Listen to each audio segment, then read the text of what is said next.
you to be present for the duration of the whole debate. So if you're absent for any part of the debate, then you should abstain from voting.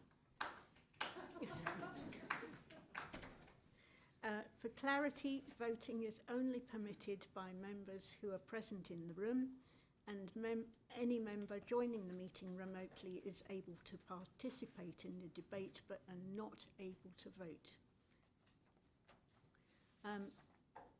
We're expecting speakers to talk to item 6 on the agenda, and I'd like you to extend a welcome. Oh, I'd like to extend a welcome to you, to both of you, one online and one in the room, I believe.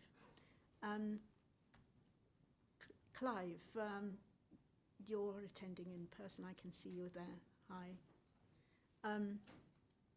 And Sarah Howell, are you there, please? Can you hear us okay, so that we know that it will work later? She's on mute at the moment. Oh, I think you're on mute. Sarah? Sarah Howell? Perhaps she'll come later.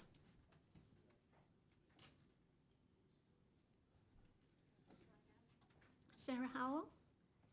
Hi, this is Councillor Tricia Brown, the Planning Chair.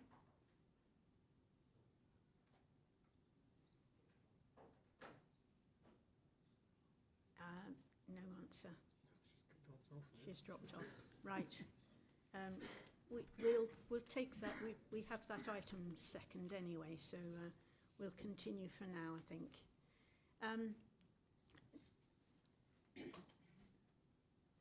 Now, the first item on the agenda is attendance and apologies, please. Do you have any apologies? Yes, I have apologies from Councillors Collins, Mackenzie Boyle, Frewer and O'Regan. Thank you, Hannah.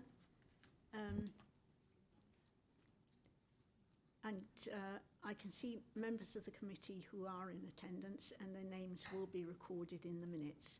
Please can the clerk confirm if any members are joining remotely, and if those members could confirm their attendance when Hannah calls your name, please. My apologies, I can see that Councillor O'Regan has actually joined remotely. No. Hello. Hi. Thank you.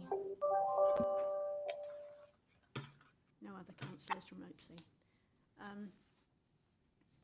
Agenda item 2 is to approve as a correct record the minutes of the committee held on 20th of April 2023 and the minutes of the annual meeting held on the 24th of May 2023. Is any who would like to propose that as a correct record? Councillor Hayes, thank you. And who would like to second that, please? Can I second it, because I'm the only other person that was there, I think. I'll second.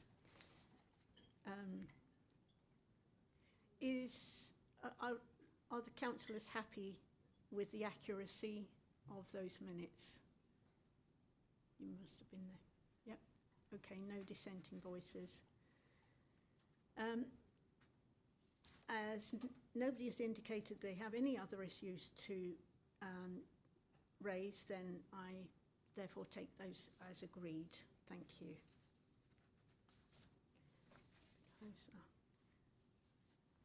Now we come to the declarations of interest, and the full text for declarations of interest is set out on the agenda at item 3. If any member has a disclosable pecuniary interest or an affected interest to declare, please indicate and I will come to you in turn.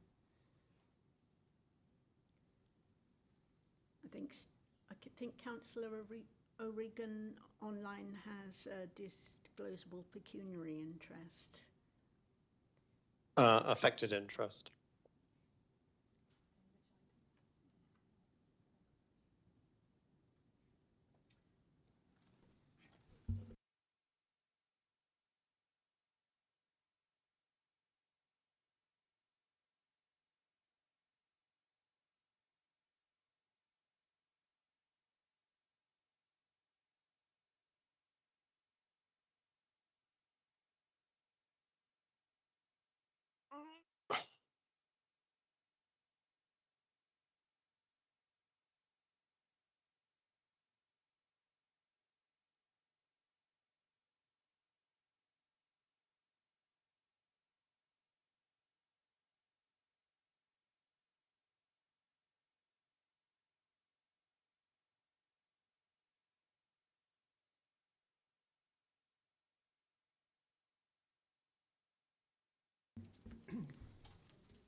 Councillor Regan, I've had legal advice that it is a disclosable pecuniary interest, but if you wish to record an affected interest, we'll take that.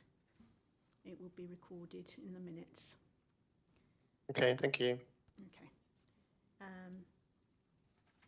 Just one more thing.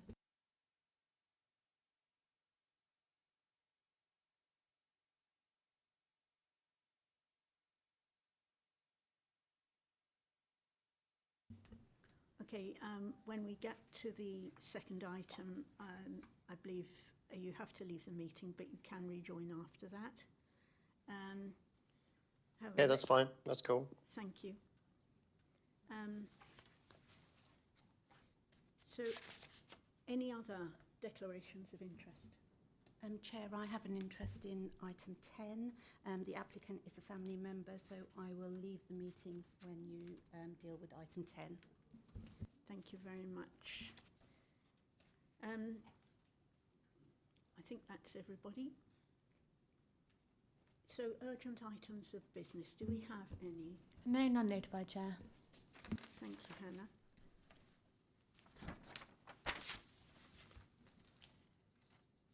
So, onto the agenda proper. And we do have all councillors here now that were going to come. So welcome everybody.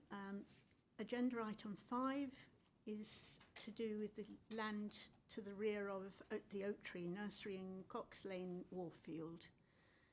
Change of use of the land and building from agricultural to vehicle repairs and servicing. Would the planning officer please like to talk us through the application? Thank you, Chair. I'll just share my screen and get the presentation up.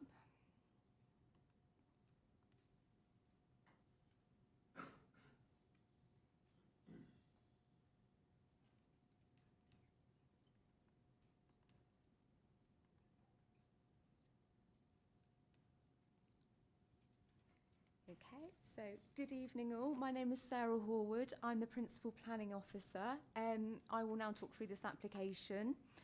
So this is an application for the change of use of an existing agricultural barn and surrounding land to vehicle repairs and servicing. Internal and external alterations are proposed to the building, including the addition of new doors and resurfacing of the existing yard area around the building to provide staff and customer parking. Just pan through to some of the plans. So this is the barn as it exists on site. In terms of external alterations, there are just some new doors on some of the elevations. In terms of the internal floor plans, the building would include a large workshop area, a reception area, and kind of admin areas as well. In terms of the layout of the site, this is the existing building on the site. It's proposed to have parking around the building, with this kind of like internal circulation space around the building. So in terms of the site, it lies to the south of Cox Lane and comprises an existing agricultural building surrounded by hard surfacing. The barn is currently in use by a business known as Binfield Bales, which trades in the growing, cutting and baling of hay, haylage and straw. The site is accessed via an existing goods entrance which serves Oak Tree Nursery. The closest residential dwellings are to the north of the site. The primary considerations of this application are whether the proposal constitutes appropriate development in the Greenbelt, preserves the openness of the Greenbelt, and the resulting impacts on the character of the area. I'll just run through some of the photos for the benefit of members that may not have attended the site visit on Saturday. So this is the existing entrance into the site when the photo fully loads. So this is the entrance that serves Oak Tree Nursery. You've got the existing gates here. This is a view from, there we go, this is a view taken from the access into the site. So you've got the existing barn here with the existing kind of landscaping around the building currently here.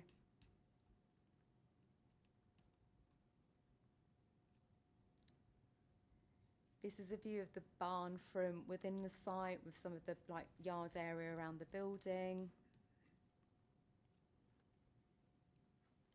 A further picture taken looking back on the front elevation of the building. This is the eastern elevation of the building with the access roads serving Oak Tree Nursery seen here. This is when it loads, this is the western elevation of the barn.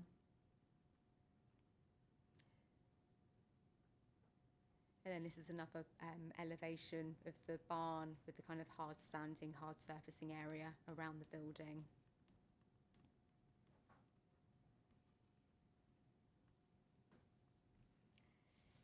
So the application proposes the change of use of an existing agricultural building and land for commercial use.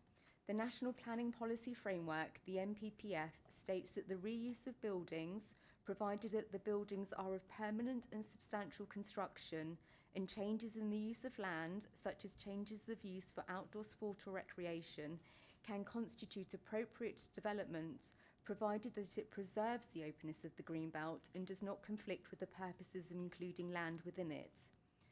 The existing barn is considered to be of permanent and substantial construction and therefore capable of reuse in principle. However, the use of the building and the surrounding land for vehicle servicing and repairs would not preserve the openness of the greenbelt and is therefore considered inappropriate development. The NPPF states that the essential characteristics of greenbelts are both their openness and their permanence.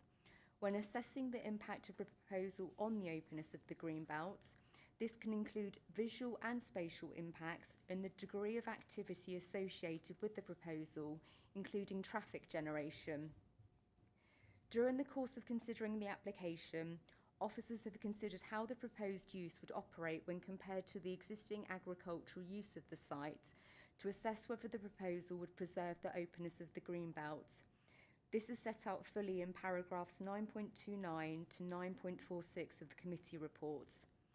For the benefit of members, however, a brief summary of the existing agricultural use that occurs on site is as follows.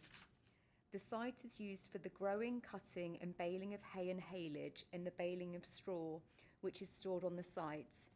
The main season for harvesting hay and straw usually runs from May to September. The hay and straw are harvested, baled and stored during the summer and autumn on the site, and the applicant looks to make most sales during the winter or early spring when demand is higher. The product is either collected from the site or delivered. Other agricultural activities on the site include the maintenance of the land. It is estimated that the existing agricultural use generates some 3,500 vehicle movements in the course of a year.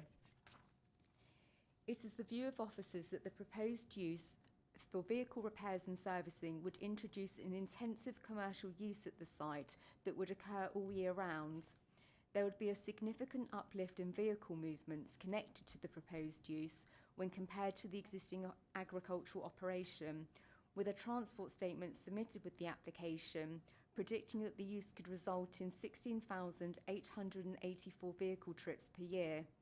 Given the location of the site, it's likely that this number could, however, be higher than that predicted by the transport statement, given that customers would be picked up or dropped off when taking their vehicles to the site.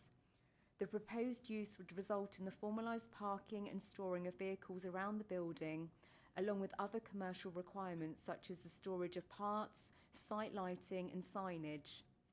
The resulting impact of the proposed commercial use would not preserve the openness of the greenbelt, result in a greater impact on the openness of the greenbelt than that of the existing use, and harm the character and appearance of the surrounding area. The proposal was therefore considered inappropriate development in the greenbelt. Inappropriate development is, by definition, harmful to the greenbelt and should not be approved except in very special circumstances. No very special circumstances exist. It is acknowledged that planning policies are supportive of economic growth and small businesses in rural areas. This is set out fully in paragraphs 9.49 to 9.55 of the committee reports.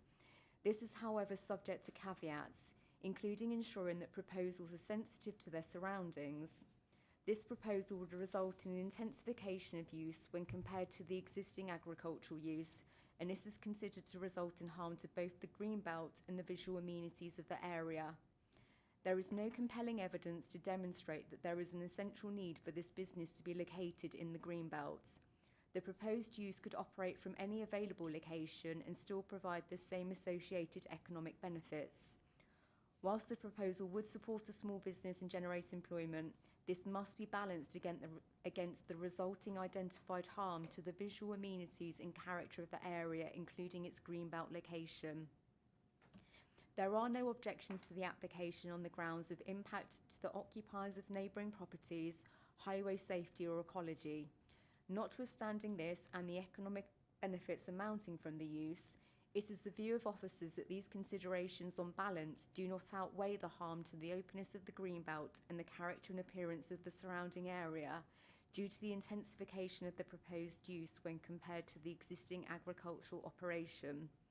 To conclude, the proposal is inappropriate development, would not preserve the openness of the greenbelt, would conflict with the purposes of including land within it, and would harm the character and appearance of the area. As such, the application is recommended for refusal. Thank you, Chair. Thank you.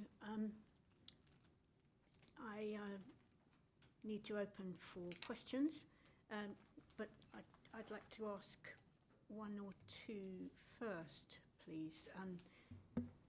I'm looking at the diagram you have on the screen, but it doesn't seem to coincide with the one we have in our paper copies. Does the area actually include the front gate of this and the front drive? Do you see it's a bit different? So in terms of if you look at the red line of the site, if you can see that on the screen, I'll try and zoom in a little bit more. It does actually include the access into the site. So are you referring to the kind of the goods entrance from Cox Lane into the site? Yeah. Because that is included within the red line as shown on the Yes. plan on the screen. Yes. Okay. So they control the access to the back of the Oak Tree Nursery. They don't control it. They've actually served notice as part of the application on Oak Tree Nursery, which have the actual ownership of that land. However, they've served notice on them, so they have the ability to use that access and to pass and repass over it. Okay, thank you. Questions from the floor? Councillor Hayes, please. You actually started off with a question. I was going to ask Sarah to bring up those gates and the movement of traffic is still, it is not their land, that piece of land, is it not, Sarah? It, as you was explained, it is in ownership of Oak Tree with the permission of this application being able to utilise it. Yes, that's my understanding. So they've included it in the red line, but they have served notice on them to have the ability to use that access. So Oak Tree still utilise it with very heavy, large, good vehicles going to the back of their business as such. Yes, that's what the original intention of that access was to serve And the still is. deliveries. Yes, exactly. And the same with their staff as well. Yes, I understand it's also used for staff parking. Because you unused the word openness of the green belt, so this is already an established movement of heavy vehicles going in and out of that area? Related to Oak Tree Nursery as an existing unit, yes. Thank you. Councillor Smith, please. So, firstly, Sarah, I just wonder if you could just confirm for me, if I'm correct in my understanding, that the basis for your recommendation for refusing the application is solely related to the location in the green belt, and if this weren't in the green belt, all other factors being equal, would the recommendation be otherwise in that case? Well, one of the impacts is on the impact on the greenbelt in terms of this being an inappropriate use within the greenbelt. There's also concerns about how it impacts upon the character and appearance of the area as well. In terms of whether if it was located in a different location, we may be coming to a different recommendation. Obviously, we have to look at each case on its individual merits, so it's difficult to me to say if this was located in a site elsewhere. But that is one of our arguments, is that we don't consider this as a use that has to operate from this particular location in the green belt. You know, it's a use that could be operating from another available site where they've got the available space in terms of building size, availability for parking. So that is one of the arguments that's set out in our report, that we don't consider this as a use that has to be located at this site.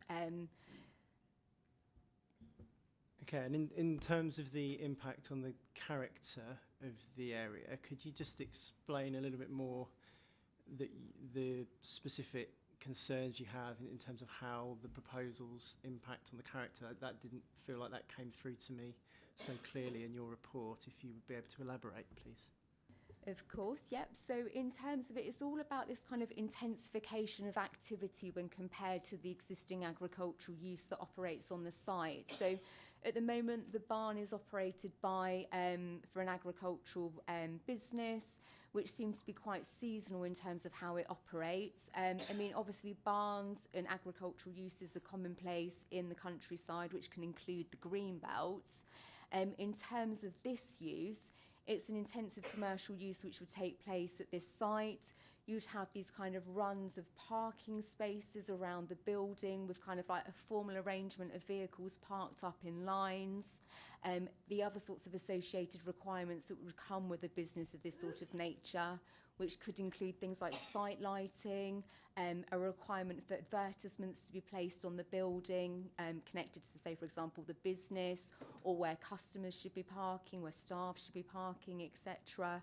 The trip rates associated with this as well, in terms of the, you know, there'd be a massive intensification of trip rates coming and going from this site, connected to the proposed use, customers coming and going to the site, deliveries coming and going to the site. So it's all about how this kind of use would change compared to this existing agricultural use that operates from the building at the moment. And, you know, the sorts of associated effects that that would have on the visual amenities of the area, including its greenbelt setting. Okay, thank you. That was helpful. I would like, Chair, if it's possible, to just reflect just for a minute on this concept, particularly of the openness of the green belt. That would be for debate. Yeah, it does sound like debate to me, that one. So we'll discuss that together later. Okay, Thank you. that's fine. Councillor Virgo? Thank you, Chairman. Councillor Virgo. Couple of questions, really.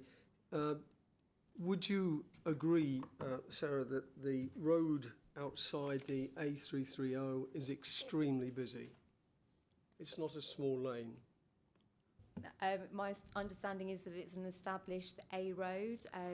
Yes, I don't know if James Turner from Highways would like to add anything further to that, but it is a main A road as far as I understand.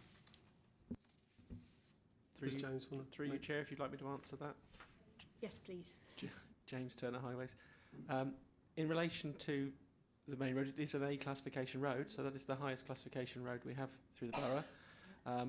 Various A roads take different volumes of traffic depending on where they are. So the volumes of traffic that has been witnessed on this road under the surveys undertaken by the applicant to build the picture of the application that you have in front of us indicate that daily two-way flows along that route are around 4,500 or so vehicles. It fluctuates slightly daily. That is not overly excessive for an A road of its classification, but as I say, A roads vary differently across the ones that we have in our borough, so it's not a comparable road, say, to the A329 London Road that runs between Ascot and Bracknell there. Both A roads, but of a different sort of intensity of traffic, more due probably to the rural nature of the setting of this A road. But it's not to say it doesn't carry a reasonable amount of traffic over the day. Could I make a supplementary, Madam Chairman? Is it not true that there is already a commercial outfit around the corner called Shorts, and they are using heavy lorries all the time that goes up and down that road? I couldn't comment about specific activities of businesses, as I couldn't place the exact business, but what I can tell you is that it is not unreasonable to expect heavy goods vehicles to utilise A roads. clearly there are rural businesses and rural farming areas around this part of Cox Lane. It's obviously you've been to a site visit the weekend and you know the area. It's part of your area, so it's not unreasonable to expect a reasonable level of heavy goods vehicles to utilise an A road in that regard. Thank you very much. Could I ask another question? Could you tell me, Sarah, how long this barn's been there? My understanding is that, let's have a quick look. The barn was constructed under agricultural permitted development rights, with an application being received by us in 2020. I think the barn was then constructed sometime in early 2021, but I could be wrong. But I think it was sometime around that sort of time scale. Thank you, Madam Chair. Thank you. Councillor Gore, please. Thank you. Just turning to the site, the site where the barn is, rather than the roads. The volume of vehicles in and out seems to be excessively high in terms of increase from existing 3.5 to 16.884 plus additional for pickups and drop-offs due to the lack of sustainable area. How has that figure been arrived at?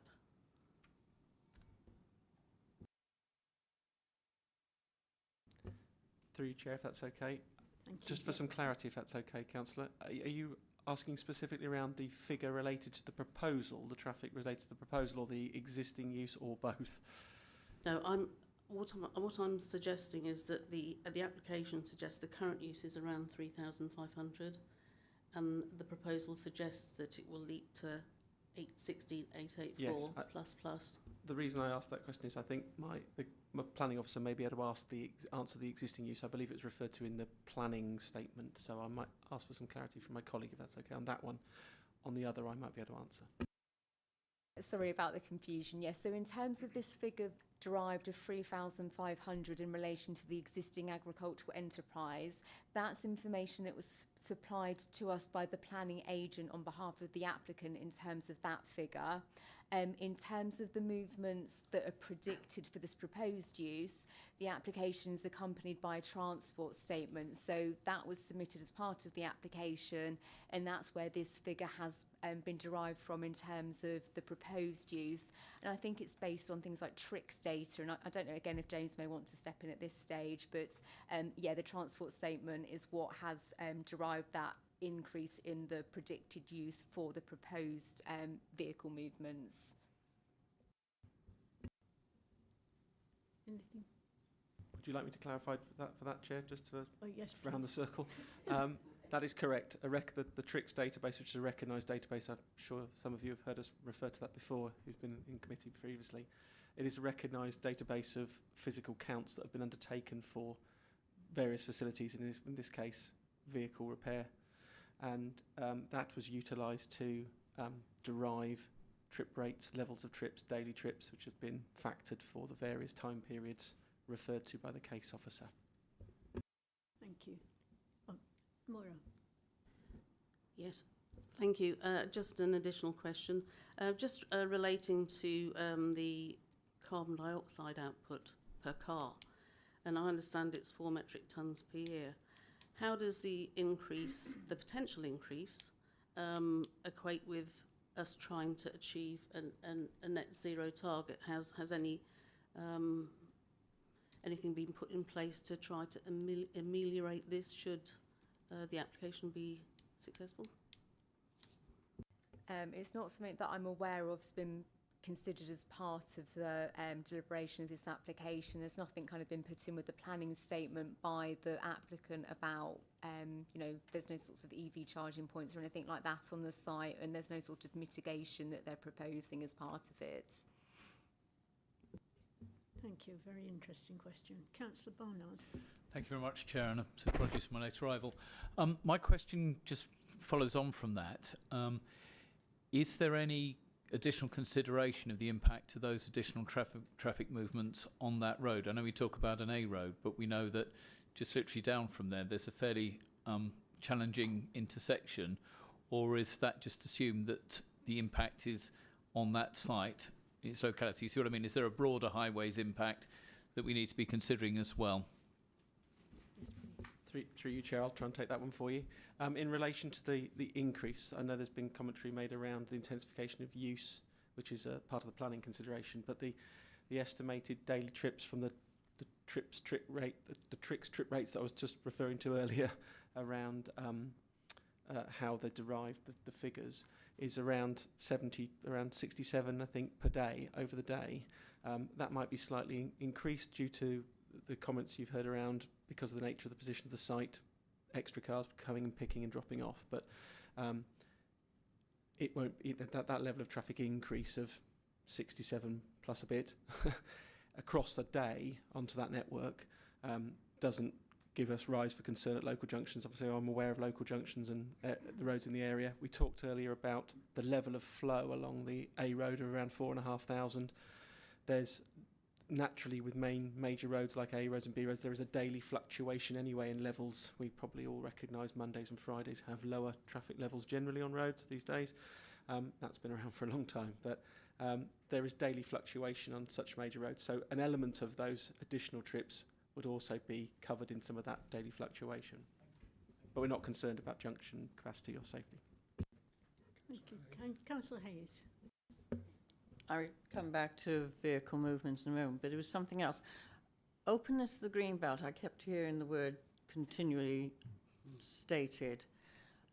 Is this site, or would one say this site has or does have large vehicles on it? Agricultural they may be, but the usage of it continually over periods of time. Can you just verify that to me? So yes, so in terms of, if we maybe have a little look at maybe some of the photos. I mean, obviously there is some agricultural equipment stored around the building, such as, you know, there was a tractor, I think, that was seen on the site visit. I mean, again, it comes back to this issue of, you know, that sort of equipment is expected to be seen on an agricultural unit within the countryside, whether it's a greenbelt location or any sort of rural location where agricultural uses take place. I mean, I think the other point I'd make is things like agricultural machinery can come and go. It may change depending on what sort of like activity they're undertaking on the land. Whereas obviously a business of this sort of nature, you would have cars parked and stored around the building on a permanent basis, which would very much differ to kind of like seasonal kind of activities which take place at this site with vehicles, agricultural vehicles coming and going. Was not this site utilised by Oak Tree for not only agricultural storage and large vehicles? That I'm not 100% sure on, in terms of, obviously Oak Tree Nursery is a separate unit to the land subject to this planning application. We're obviously only assessing the application site that's part of before us today, which is simply the land here. I know that obviously Oak Tree Nursery does operate on land to the rear of the site in terms of their delivery areas and things like that. But we're only considering the land subject to this planning application. Whether Oak Tree Nurseries used this land in the past, I'm not sure of, I'm afraid. Councillor Gore. Could I just finish off then? Yes, Would one then, the word a brownfield site within the green belt, utilising it for the purpose of agricultural and industrial?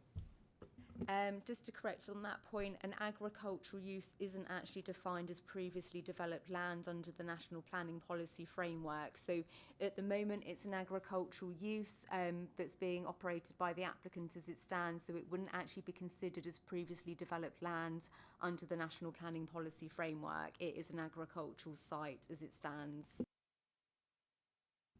Thank you. Councillor Gore, please. Thank you.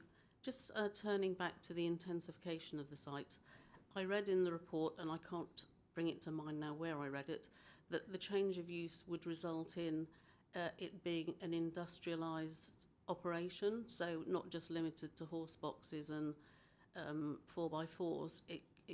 The actual change of use could result in a much bigger operation for much bigger commercial vehicles. Is that correct? Did I read that or imagine it? No, there is something. So at paragraph 9.55, we kind of talk about that at the moment, you know, how the business operates at the moment. It kind of sells itself on the servicing and repairs of 4x4s, farm and equestrian related vehicles. But we would, you know, in the event of this application, there being an alternative motion for this application, it would be for the use of the site for vehicle servicing and repairs, whether that would be for a domestic vehicle, whether that would be for a commercial vehicle. That's not actually something that we could control by planning condition, that it should remain solely for an equestrian, you know, vehicle repairs unit. It would be for a B2 use as applied for. It's just the way the business currently operates. They tend to kind of specialise in these sorts of 4x4 vehicles, or kind of like farm, horsey related kind of activity trailers and things like that. Any other questions? No. Then it's for me to propose this application. Do I have a seconder, please?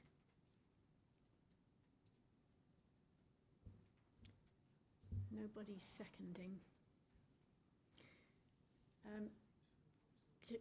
Do we have a blue sheet? Yeah.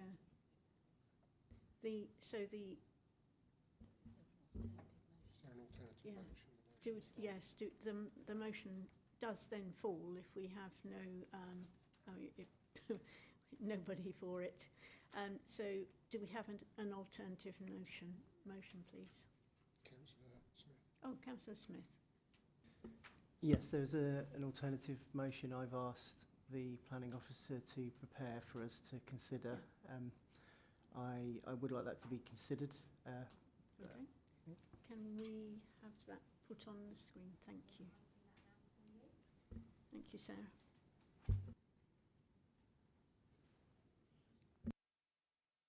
Councillor Virgo. Thanks, Mr. Chairman. Can I propose, I understand members will read this, so it might take a couple of minutes to read it, but I would like to propose an amendment to this as well, if that's possible, because I know we're not in debate here, but I do understand the residents' feeling that this might become more commercial, and therefore I would like to propose that if members were in agreement with the alternative motion by the councillor, I would like to add a 3-year licence be granted for this, and at the end of 3 years that will be reviewed to consider any problems or complaints. I think that would be much more secured for the residents, because I do understand their feelings and their concerns. If you would consider that as an alternative. Thank you. We have a legal point, sorry.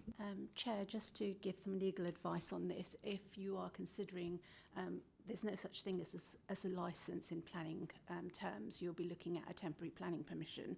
And if you are considering that, I would have to give the committee members some legal advice, and it would have to be in a closed meeting. Can I suggest that we have that legal advice in a closed meeting, please?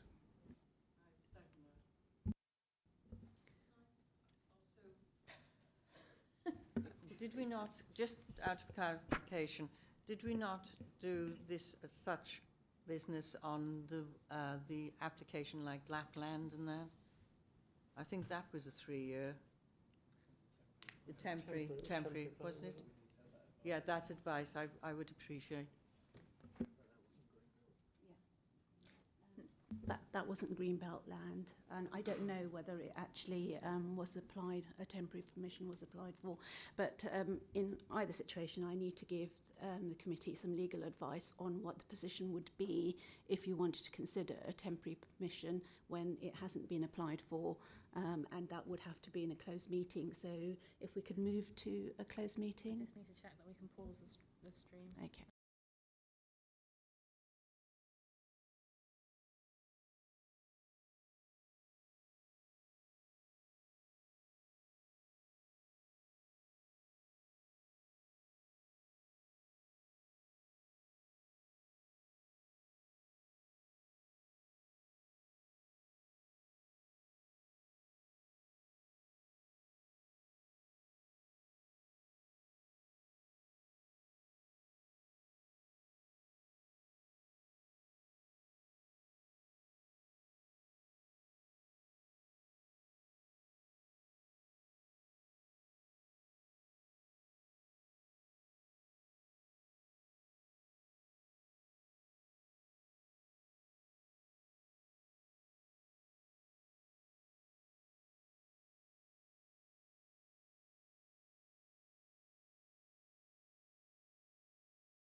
thank you very much for your patience whilst we had that closed meeting, public.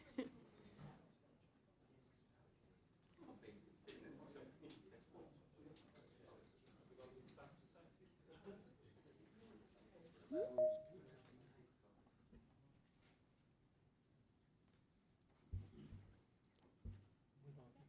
we're live again. We are now back live, so having had our closed meeting, we can proceed with the motion proposed by Councillor Smith. Do we have a seconder for that, please? Seconder is Councillor Hayes. Do we have any questions on this motion, please? It's debate. Oh, no questions. Oh, sorry, we are now in debate. Beg your pardon. So, do you have any comments, please? Only one comment each. Don't forget.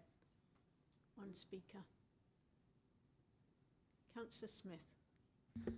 So I would just like to explain my reasoning and for bringing the alternative motion, as I do understand the planning officer's reasons for recommendation and have taken them very much into consideration. For me, my view on this is that this very much hinges on the concept of the interpretation of that term, openness of the green belt, and it's something I've been investigating quite significantly whilst preparing for the meeting tonight and preparing my thoughts and considerations on it.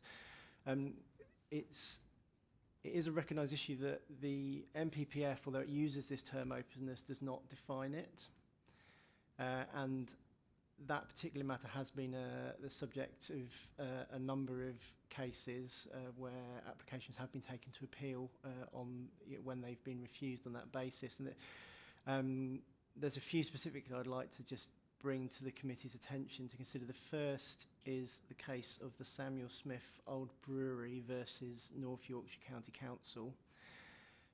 And in that, specifically, one of the judge's comments was, and I quote, "Openness is not a matter of legal principle, but of planning judgment for the planning authority or the inspector," end quote. So particularly I draw from that the significant conclusion that there's no hard test for openness. It is a matter of judgment. The planning practice guidance has sought to clarify this, and it defines openness in a number of ways, including spatial and visual aspects, and also in relation to the degree of activity and traffic generation with a site, so that they are reasonable considerations. I think just speaking through each of those, I am very much struggling to see that there's a specific spatial impact of the proposal. It's an existing building. There are no substantial modifications to the existing building, so I can't really see how the proposed development has a significant spatial impact. I'm not convinced there's particularly a visual impact. I recognise that the nature of the vehicles parked outside the proposed the proposed development would be certainly different to a degree to what we have now, and particularly considering the planning officer's points that we can't restrict the type of motor repair business. So even if the applicant's specific intent right now is for vehicles of a very rural nature, I do acknowledge that granting this would open it up for use as a more generic garage with other types of vehicles. But at the same time, considering the sort of the spectrum of openness, it feels to me that those vehicles by and large will probably be smaller than the vehicles that are there now. Certainly when we visited the site at the weekend, there are a number of vehicles, a number of quite large vehicles parked around the site. They may or may not be there all the time, but they're certainly there at times. And so I'm just struggling to be convinced that impact really has a negative impact on this concept of openness. potentially the more controversial one is this issue of the vehicle movements. Just to reiterate the figures we've discussed, the transport report from the applicant indicates 16,884 movements per year, which is approximately 67 per day, compared to the current use of the site, which is 3,400, I understand, or 3,500, somewhere in that region. So that's obviously a substantive intensification. However, what that doesn't consider is the fact that the site is effectively used also as the access to the garden centre, which generates quite a significant number more movements. So again, from the applicant's transport report, I understand that to be in the region of up to 85 movements per day. I think that's one-way movements as opposed to two-way movements, which the other figures are. But it's still the step up feels significantly less in context of that. And the last comment I'd like just to make with respect to that is again looking at another example of case law where in the case of Haddon versus Shropshire Council, the judge's decision particularly emphasised the importance of taking a broader look at the potential impacts of a proposal rather than merely cataloguing and assessing specific impacts that might have a local effect. So we need to look at a slightly wider context there. The judgment was quite clear that it doesn't mean an entirely local issue can't be a reason for rejecting an application, but it does suggest that looking at the wider context. And again, with regards to the traffic movements, the site is immediately adjacent to an A road where, again, I think we've discussed about 4,500 two-way traffic movements per day on Cox Lane. So by my estimation, the intensification on the site in that context is only an increase of 1.5% to 2% in terms of the total vehicle movements. I'm just finding that incredibly hard to convince myself that there is a robust, defendable case that there is a material impact on openness when I add all of those things together. Thank you, Councillor Smith. Councillor Barnard? Thank you very much, and thank you very much for the explanation, Councillor, around this motion. I couldn't second the motion for refusal because I think, the material openness is not there. But I think we should be really clear as a planning committee that if this is approved this evening, we have very little say now what goes forward on that site beyond the opening hours, beyond the conditions that are in place there. This will be a vehicle repair business that will ebb and flow with the needs of that type of business. It will be a business which will have activity at a high level all year round. And I think that's the thing that we have to be really careful about this. It's virtually difficult to enforce that sort of thing. So, what we are actually saying is that there are two parts to this. On the one hand, that building's there, absolutely take the point, it's open in the Greenbelt. But the other thing we need to think about is, look at the conditions there, which are to try and actually minimise the impact on neighbours and things like that. This will be happening day after day throughout the course of the year. It is a different intensification of use, and you could argue, therefore, that what this is trying to do is to combat noise, the noise pollution from the activity, the additional work and things like that. So I just want to put out there that we need to be very, very clear that we can cite with respect, case law on saying about the Greenbelt and things like this. But what we're saying is this is going to be a standard vehicle repair business as you would find anywhere else in the borough. And I would just highlight the fact that earlier on in things, in response to a question asked, you can open these in other places, then that you would go through those things like that. But if we agree this tonight, we are agreeing two things. I think one, that the openness of the Greenbelt per se is not compromised. But secondly, we're quite happy for a standard business to take place there, over which we will have very little controls. We won't be able to grant a temporary permission to do this. Once this is agreed, this will be a business that will be able to go forward, and it will be an established use on the site, so it won't just stay in the gift of the current user.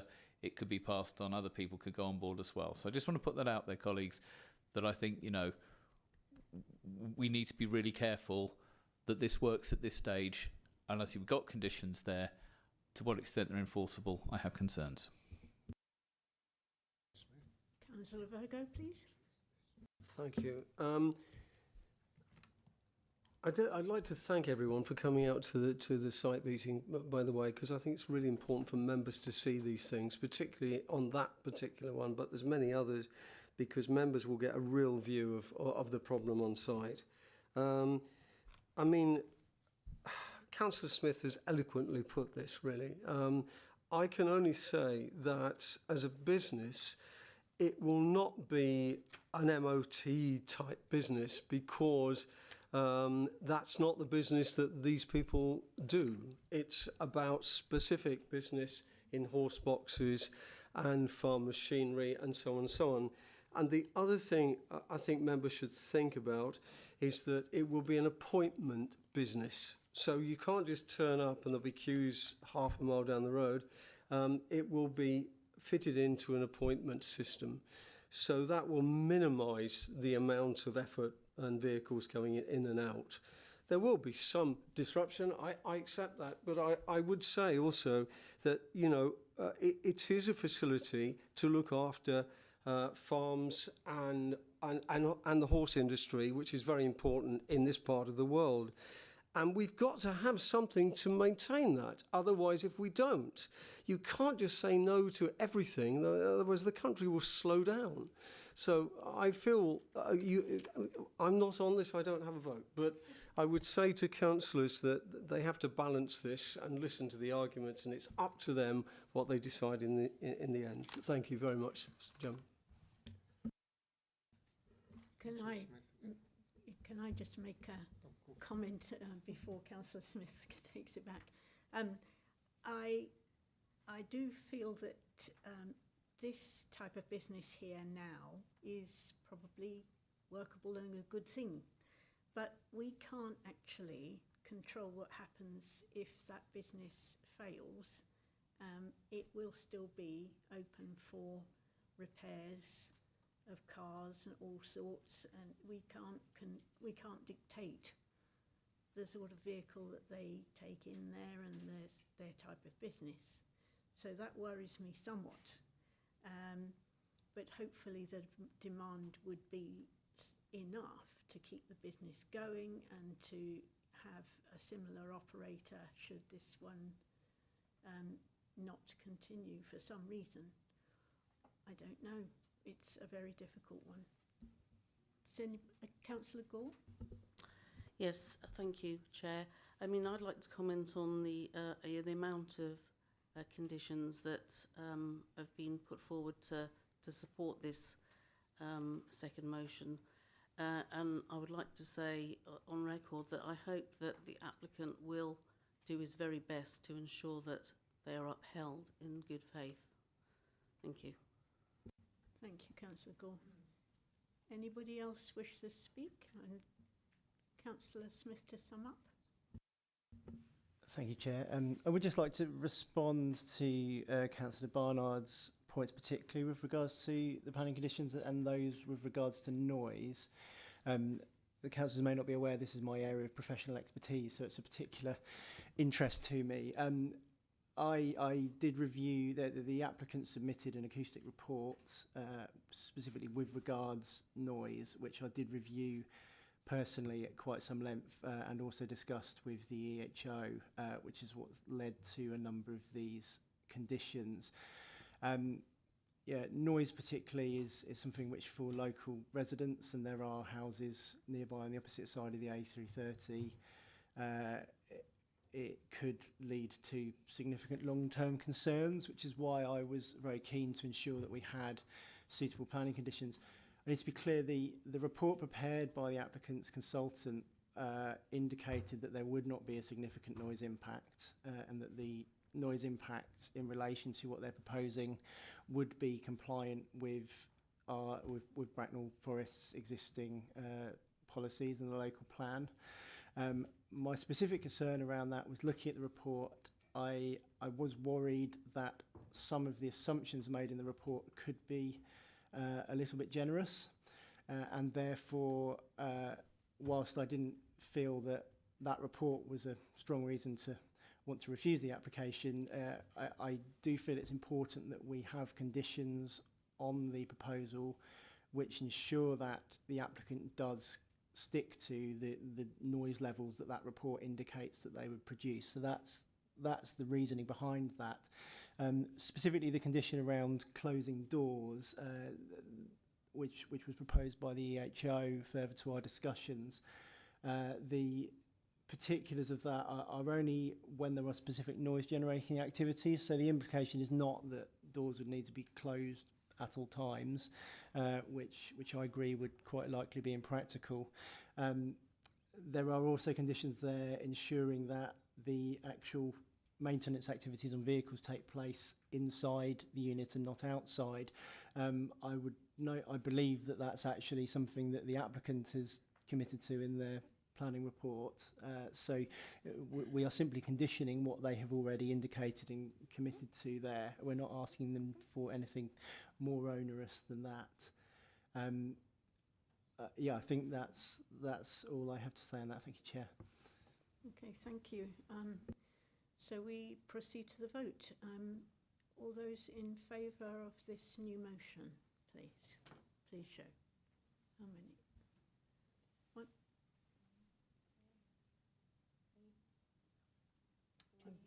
Yes, I will.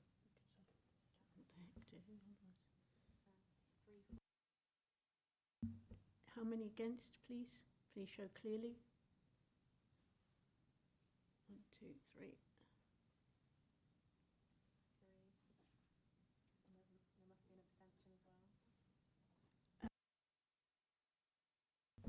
An abstention, somebody abstaining?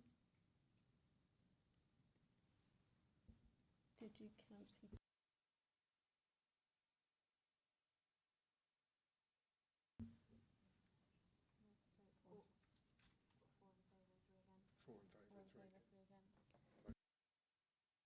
The motion is carried. There are four people for and 3 against.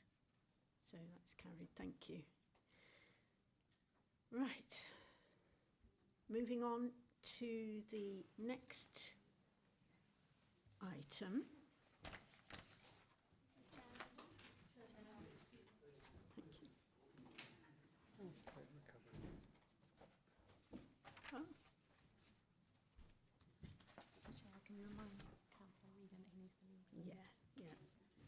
Yeah, so could it be minuted I'm leaving the meeting now?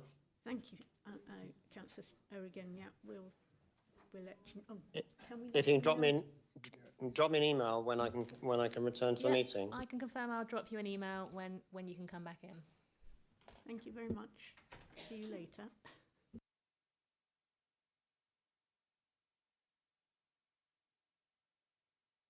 I'll speak up.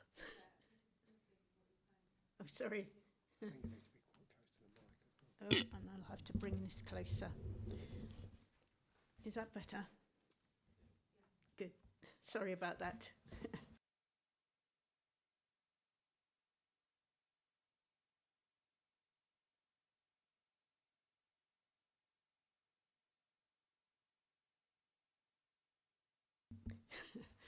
That's going to be a hazard. So we're now on the item, oh dear, number 6, is it? 6. Item 6, the Newhurst Gardens application.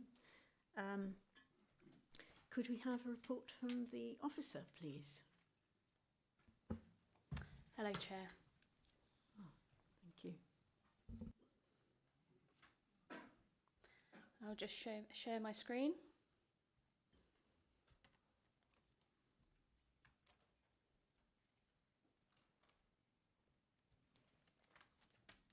There we go.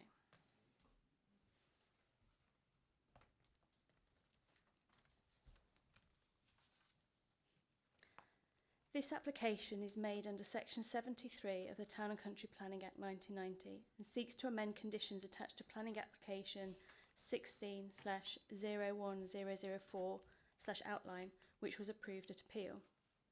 This approved the principle of up to 50 dwellings and details of the access point from Newhurst Gardens.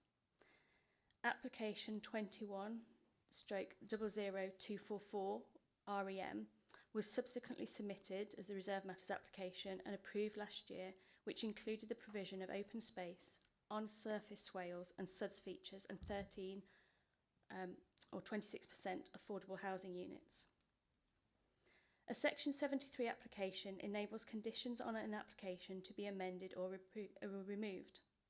One such use is to enable plans to be substituted where there is a need or desire to amend them. A Section 73 application creates a new planning permission with the amended conditions, which then sits alongside the original consent, and the developer can decide which application they implement. However, in considering Section 73 applications, the decision maker, in this case the planning committee, must only consider the conditions which are being amended, not the principle of the application again. A Section 73 application cannot extend the time frame under which a permission can be implemented, and it must reproduce any of the conditions originally imposed unless they have previously been discharged. This application seeks to amend Condition 3 of Application 16/001004 OUT, which listed the plans approved by the inspector. The applicant wants to amend the access details, and in doing so agree details originally secured by Condition 6, which considered visibility displays, and 7, the method of construction of the access. In determining the application, you, the committee, can only consider these changes. So I'd like to draw your attention to the supplementary report.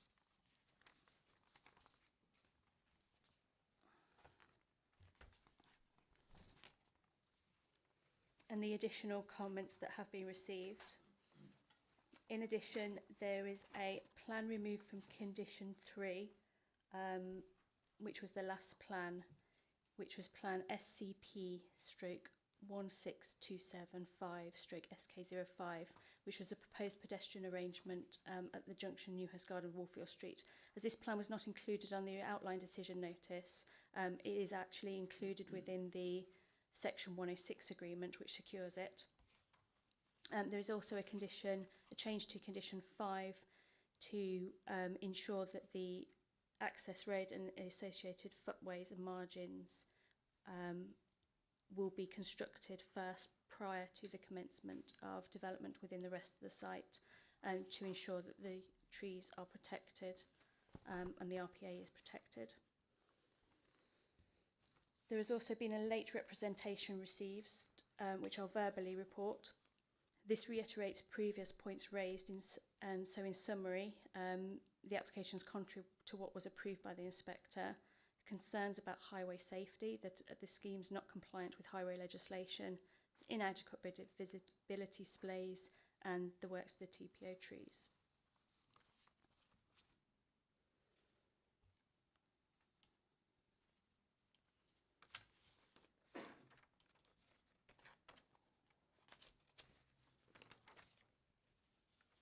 Right. So we'll just go through the plans and presentation. So this is the application site here. This is Newhurst Gardens. And the access point is going through this bit between numbers 4 and 5 Newhurst Gardens. Is that 5 and 6? 5 and 6, sorry.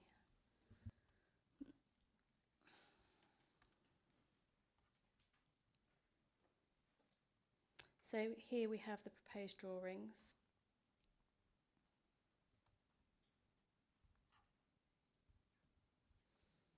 The proposal proposes a narrowing of the access to a single carriageway lane, which will allow one vehicle at a time to pass.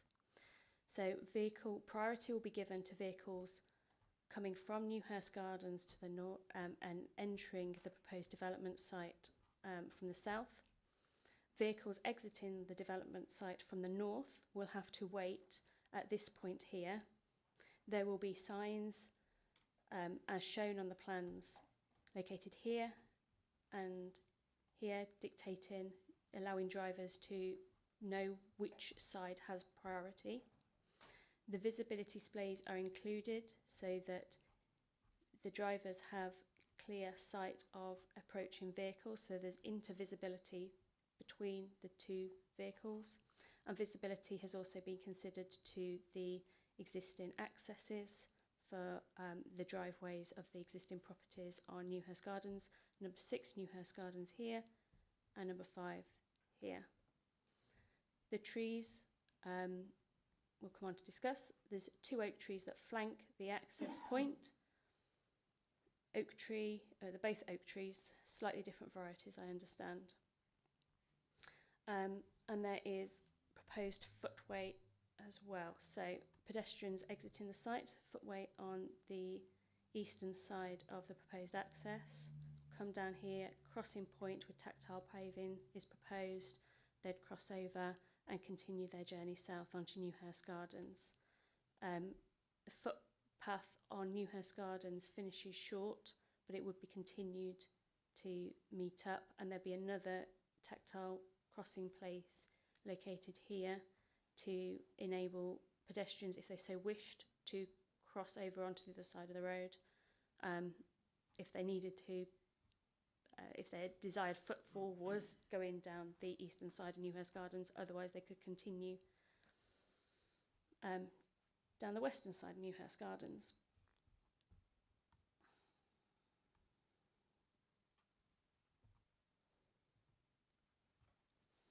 So here is the tree protection plan. So you've got an English oak and a red oak. And you can see the RPA areas don't quite match, don't quite meet in the middle. It is proposed to put the line of services to provide infrastructure into the site through that narrow opening. There would be no dig footway construction within the RPA of this English oak. And there is an existing hard surface under part of the new road to be constructed as well.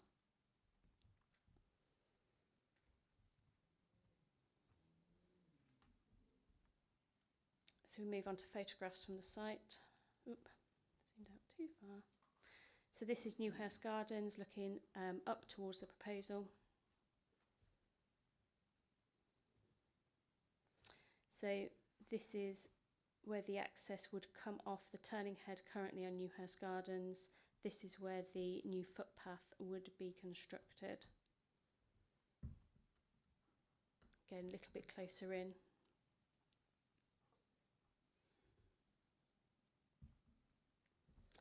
So this is the access into the development site besides. So you have the red oak on this side, and you have the English oak, which is this tree here that overhangs. This is the photograph looking back down from the site towards Newhurst Gardens. This is also a TPO protected tree. A couple of the lower limbs are proposed to be removed as well, just to enable clearance from the new footpath. This is the photograph showing an existing manhole cover. This is to give it some context, this is the tree trunk of the English oak that we saw on previous photographs. There is one manhole cover in here, one here, because there is a Thames water sewer that runs along on a north-south axis along next to this tree.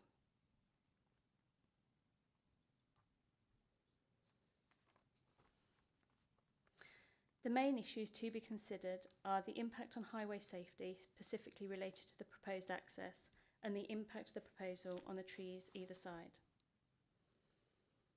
So first, considering highway safety.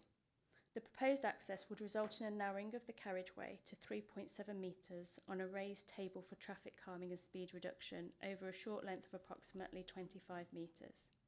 This is in accordance with the Council's Highway Guide for Development. In this case, as we've seen, priority would be given to vehicles entering the development from Newhurst Gardens, with traffic exiting the site having to give way. Vehicles should not, therefore, be queuing along Newhurst Gardens. Accesses to current driveways, would be maintained in the current locations. A footpath is proposed to the eastern side with planted margin on the opposite side.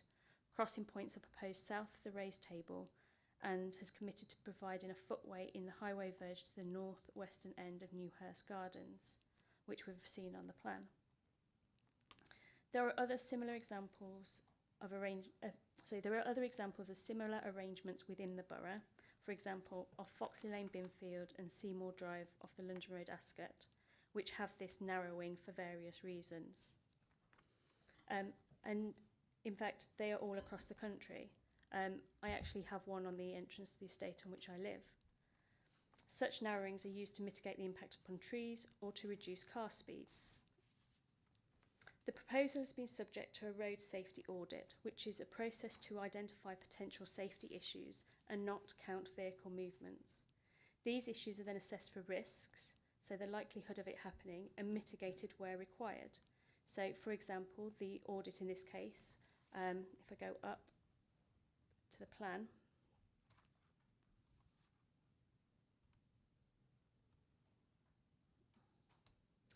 said that there might be a desire route for pedestrians not to cross, but actually just walk along the vegetated strip and enter the site that way.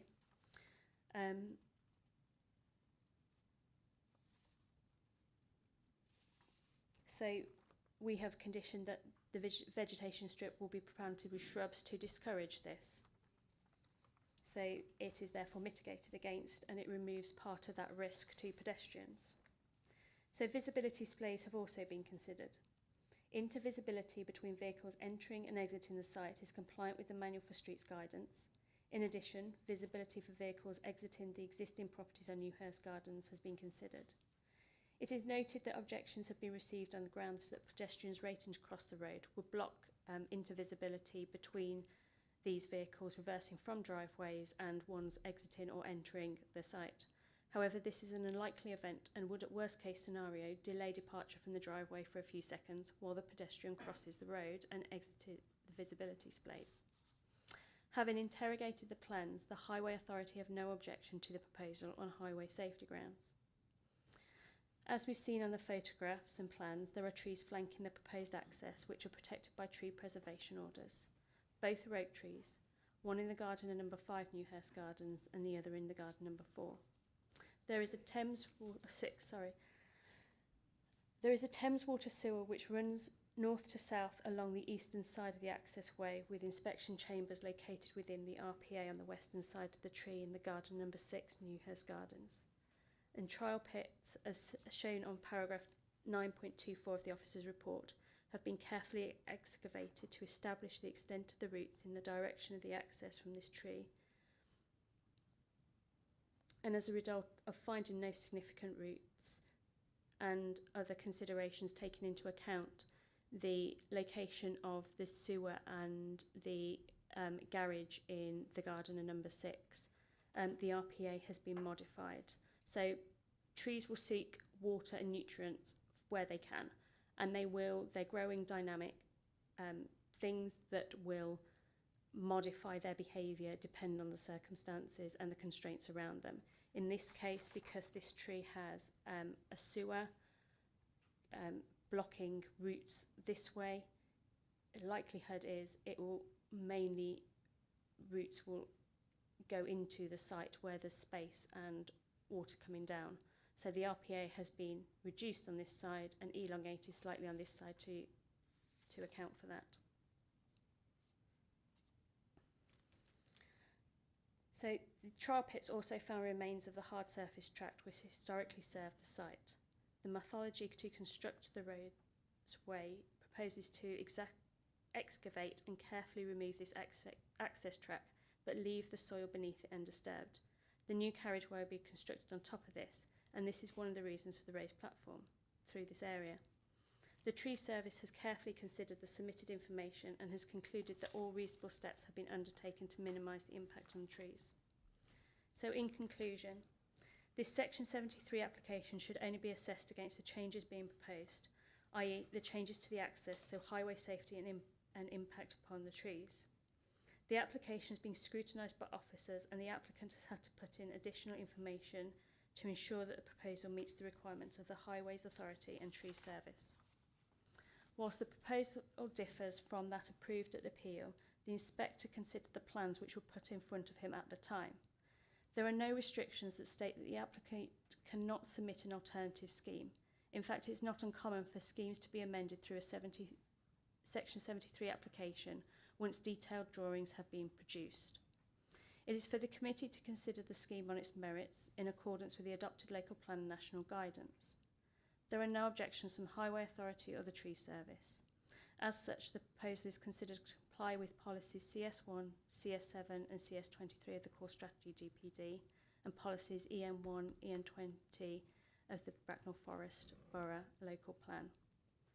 The application is therefore before you recommended for approval, subject to an amendment to the Section 106 to update Plan 5 so that it ties in with the proposed plans and conditions contained within Section 11 with the officer's report. Sorry, one day, you'd think by now I would know which number Newhurst Gardens the properties are that flank this access. I'm sorry, it's just one of those days. Thank you.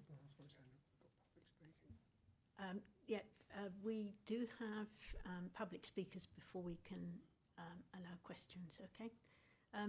So I can see that Sarah Howell is still online, but I think we start with Clive Hobbs. Would you like to... Oh, where does he sit? Are you okay there? Trish, are you going to time it? Or? Sorry, yeah, I can time it.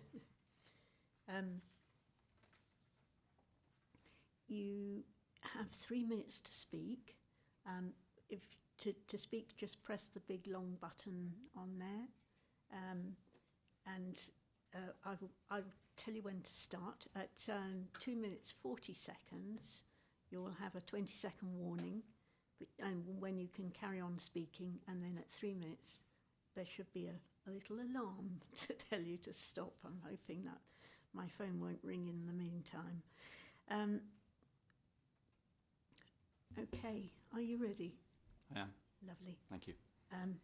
So you can start now. Members of the committee, thank you for allowing me to speak on this very important issue. We'd like to highlight a number of key concerns today, although there are many others we don't have time to discuss.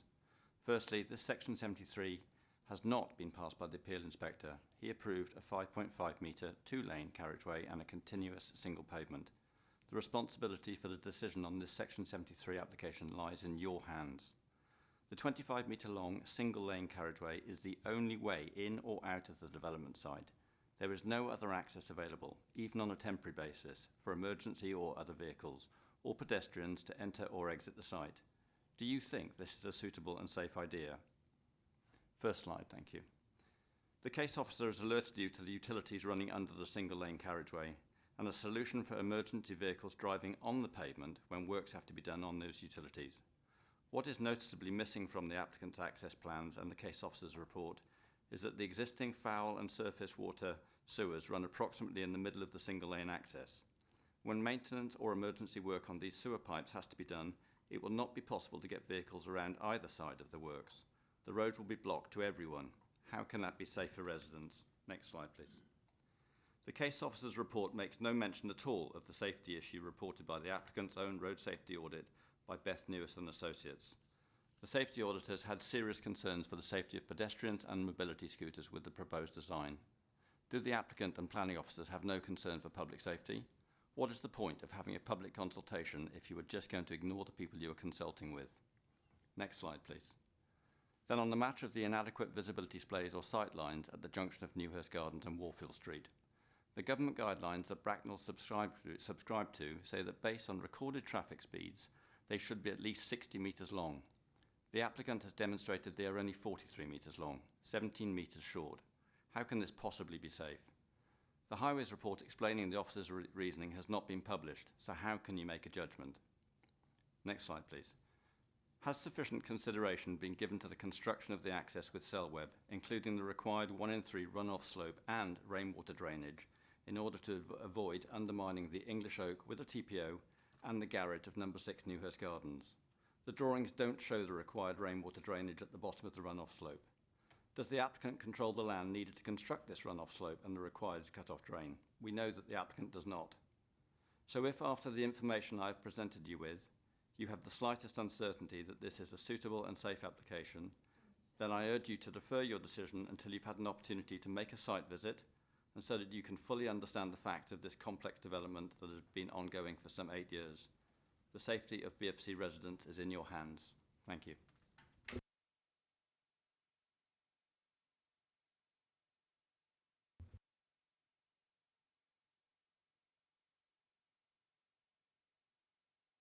Sorry. Thank you very much. Clarification. Do you want to stay in case somebody wants to ask for clarification? Yeah. Do we have any questions for Mr. Hobbs? No? Quite clear. That's okay then. Thank you very much. Now we have Sarah Howell online. Hello, Sarah. Good evening. Good evening. You've probably heard that I am going to time 3 minutes, and at 2 minutes 40 I will tell you that there's 20 seconds left, and then at 3 minutes then you need to stop. Okay, there'll be an alarm. I hope you can hear that okay. Are you ready? Yeah, I'm ready to go. Lovely. Thank you. Please start. Thank you. So good evening. My name is Sarah Howell and I'm a technical manager for Crowdace Homes, a family-run and award-winning house builder who are the applicant of this Section 73 submission. As already summarised, our application is to vary the access proposals into the site. And it's worth bearing in mind that Crowdace were not the applicant at the time of the outline planning permission when the initial access works were designed and subsequently approved. Once we became involved in the scheme, we set about obtaining detailed surveys, investigations and reports to understand the constraints at the access location. And through this process, it became clear to us that the layout design should be improved. And we have worked very hard in collaboration with both specialist consultants and the local authorities officers to ensure that the design presented here tonight is as well considered as possible. Of particular note, the new design seeks to mitigate the impacts on the neighbouring oak trees located in the gardens of numbers 5 and 6 Newhouse Gardens by complying with the recommendations from specialist consultants alongside the local authorities tree service. The whole complies with Bracknell Forest Council's highway standards. We hope that you will agree that we have gone into great detail through this application process to ensure that the design has been reviewed from planning, arboricultural, highways, safety and geotechnical perspectives, resulting in the compliance scheme presented at committee tonight. Therefore, we encourage the councillors to accept the officer's recommendation and grant approval for this scheme this evening. Thank you. Thank you very much. That was quite short. Does anyone have any questions for Ms. Howell, please? Councillor Barnard. Okay. Thank you, Councillor Barnard. If you, during your presentation, you said that you'd taken a detailed look at this site. Was your decision to look at the access in any way, shape or form influenced by the fact that on the original application it suggested land to be used that isn't in your ownership?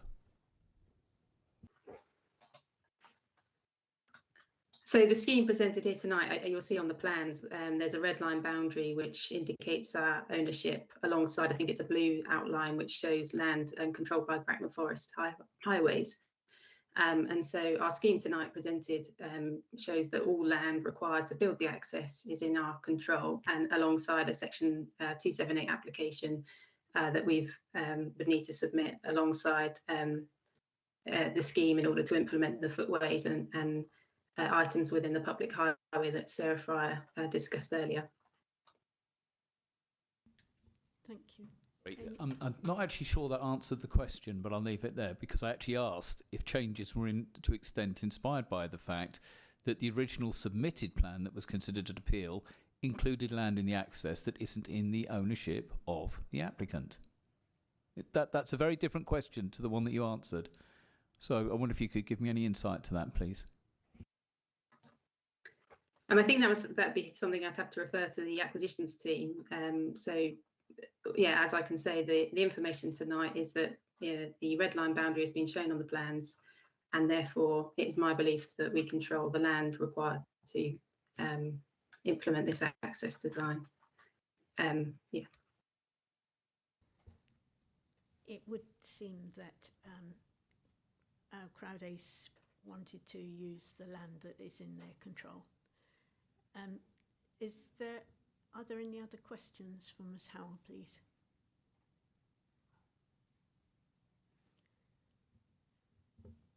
None? That's all right then. Thank you very much for your input, Ms Howell. And if you wish to stay, of course, please listen. Thanks. So now questions for the officers, please. Officer. Councillor Barnard. Thank you. And actually, Sarah, my question was in part posed by a comment that you made. So what we now have is a raised table at the access directly between numbers 5 and number 6. Now, as you say quite correctly, that there are raised tables in a number of locations in Bracknell Forest, including one outside of my house. What happens with the raised table is that cars come and approach it, you know, it's narrowed, and they slow down, and then they accelerate away, or they bump into it. Now, I bought a house in the full knowledge that there was this construction outside my house. Is there any consideration that we can give into this on what I would call the additional sort of noise-related issues of cars decelerating, accelerating, pulling away, stopping and moving away through that? Because it's fundamentally different to having a free-flowing two-way traffic road, isn't it? I mean, it's a very different principle. So my question, probably the long way, is can we bring into that any sort of concerns and consideration around the impact this will have, because it's fundamentally different, and we're talking possibly 100 plus, maybe more car movements, 2 cars per house in and out of that site, notwithstanding of course the construction traffic going in and out of that as well. But it does seem to me that introduces a new element. Is that part of a section 73? Because it is radically different compared to what was there before.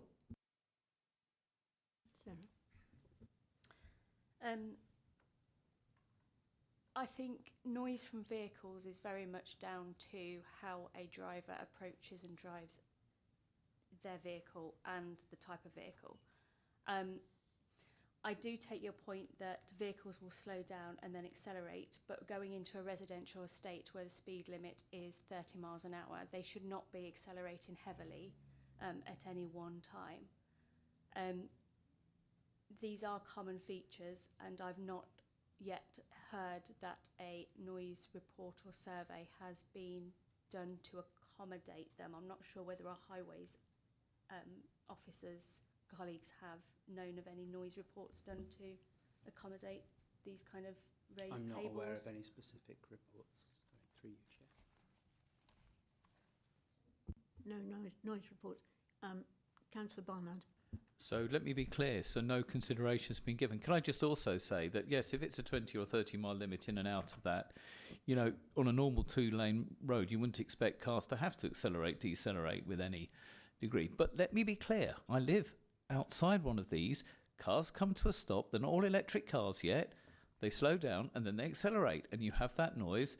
You have that very specific action that would not be there if it's a 2-lane road. So my question is it appropriate to actually have some sort of noise impact survey done, for the peace of mind of the existing residents?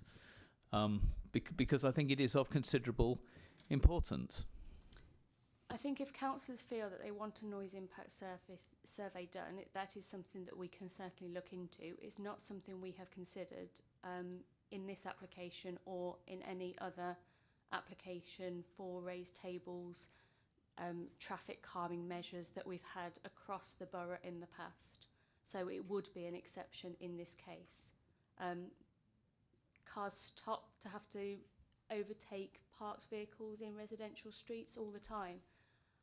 Unfortunately, where I live, we get unsympathetic young drivers that like to rev up and drive quite fast down quite a straight road at inappropriate times. So unfortunately, we cannot legislate against inappropriate behaviour, but I do appreciate that by putting this raised table and a narrowing of road, we are making car drivers slow down and start up. But as I said, across the borough, we are not aware that a noise report has been asked for any form of road traffic calming where there is a narrowing, or even one of the traffic humps that's put into a road, which causes the same effect.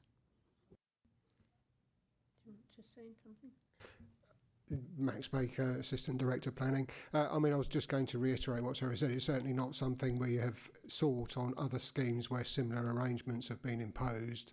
I think you'll also see that they're not a sort of speed hump. They are a much more gradual ramp up than you would get on something that was designed to restrict speed. On a sort of private road situation. So, I mean, I don't know if we've got information on the gradient, but Can I suggest, that would be the Max, point I was gonna make. that these are material considerations, and I think it's important the planning committee has that level of detail. I mean, Crodus in their presentation made it clear they've considered everything carefully in line with all of this. I live outside one of these, and I can tell you, as a matter of fact, there is a significant impact on something that looks not dissimilar to that on the plan. It's not occasional overtaking. Every single time a car approaches from either side, this will happen. Now, if you're living in the new development, you'll be buying a house there and the knowledge that's there. If you're living in Newhurst Gardens at the moment, it's something that will be there that wasn't going to be part of that. And I'm disappointed. Well, I'm not disappointed because actually I would appreciate that a noise survey was done, really clear details of what this looks like so that a proper assessment can be made of the impact. And without that, I think it's in a very difficult position to agree this. Councillor Harrison.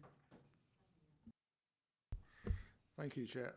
So what's being proposed here is kind of a bit novel because it's something like a 25-metre raised bottleneck, which is going to stop 50 households worth of cars getting out of their houses in the morning if there's anything coming the other way. What is to stop people driving out of the site, racing to try and cross the 25-metre raised bottleneck in order to beat the traffic coming the other way? And is that not going to increase traffic speeds? Because if they start off on that and something is coming the other way, then somebody is going to have to back up. Are we proposing, I don't see anything in there, restrictions on any parking in the vicinity of this, because it is a very narrow road. And on two-way working roads, certainly where there are parked cars, there's a need for cars to stop and wait for cars coming in the other direction. This is going to make things even worse. So that's my point about the the racetrack bottleneck thing that's being created. Can I get the traffic officer to comment? Yeah, then I do have a couple of points on course. something different. Thank you. Andy Wells, Highways, through you, Chair.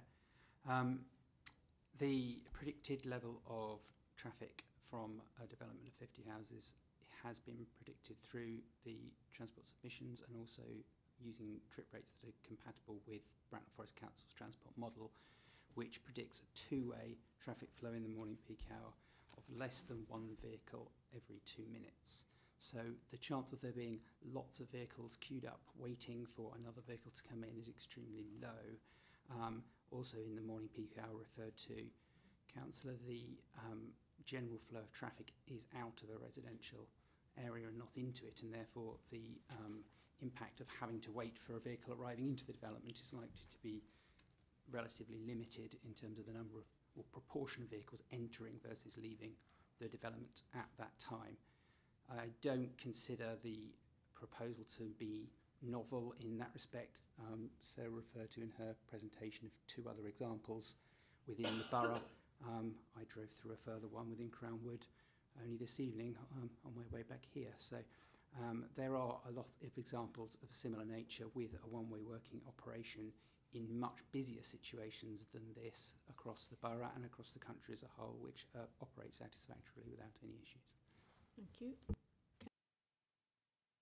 Thank you. Yeah, I didn't actually mention anything about queuing traffic, apart from the fact there would be a conflict between traffic coming in and coming out, and you can't guarantee that nobody will be trying to enter at the time when others are trying to leave. There's other vehicle movements at various times, and there will be people in Newhurst Gardens coming in and out of their own homes.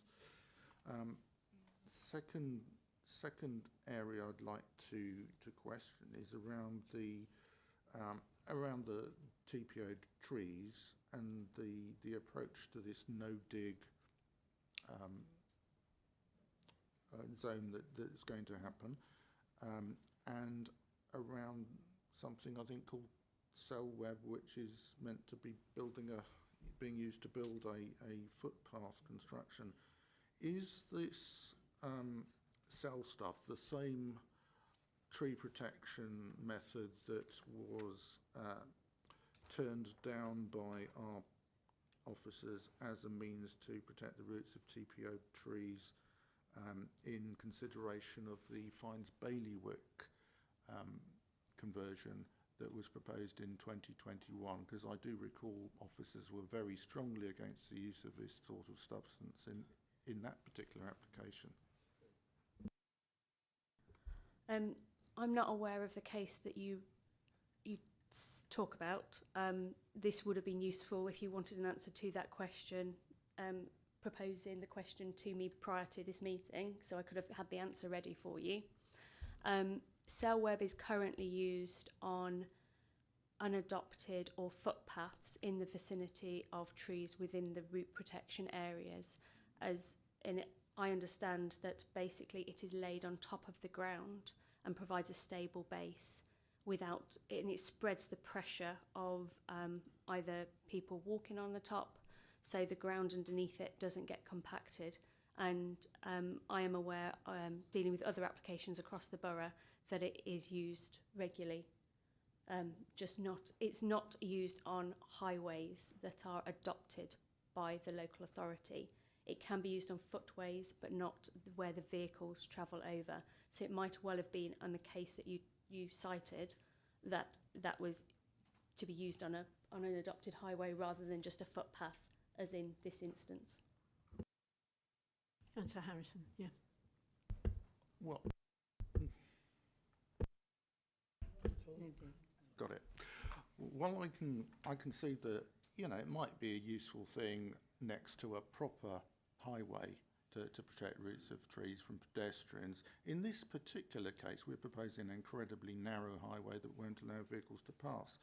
And therefore, there may be some vehicle run over on that particular surface. What's the weight bearing rating of the material proposed to use? What is its likely length of useful service life before it starts to deteriorate? And also that applies to what is the likely life of the raised bottleneck that is going to be provided? Can we guarantee that it won't develop holes in it from time to time, potholes perhaps? We don't see that in our other roads anywhere in the borough, but this particular one has to protect a tree. So can we guarantee that these surfaces will not deteriorate over time? How long do we expect an oak tree to live? These are, again, very technical, detailed questions. It would have been very useful to have in advance, but I think the highways officer... Can I apologise to the chair for that, because I hadn't raised some of these in advance, but we were just assured that this had all been looked into in complete detail. All the bases were covered. I do happen to have asked about the footway, because the Selweb is to be used on the footway, not on the road. Is that right? So generally vehicles will not be going on it.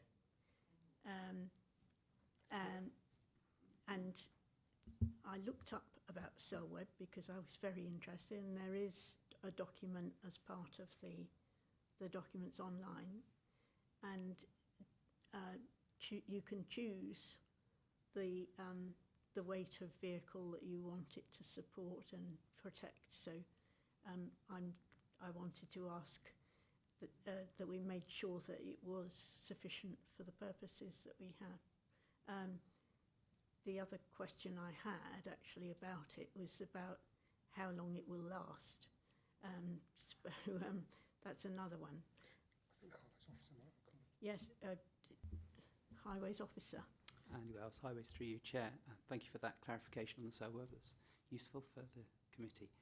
In terms of the carriageway construction, which is through the narrowing, the carriageway construction has been reviewed by our highway adoptions team.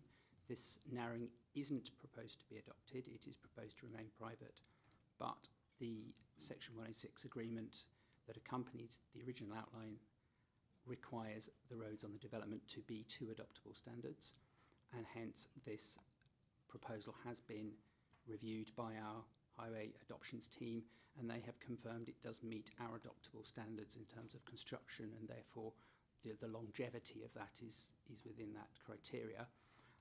There will be a requirement to look at what's called California Bearing Ratio, CBR testing, which looks at the strength of the ground to take the construction above it, that may vary the thicknesses in some places, but that's a subsequent design and implementation process beyond the planning considerations.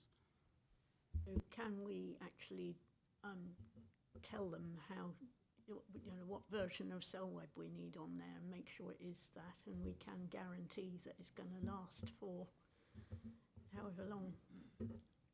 I would expect the adoptable standards requirements to be met, as that is part of their agreed Section 106 legal agreement.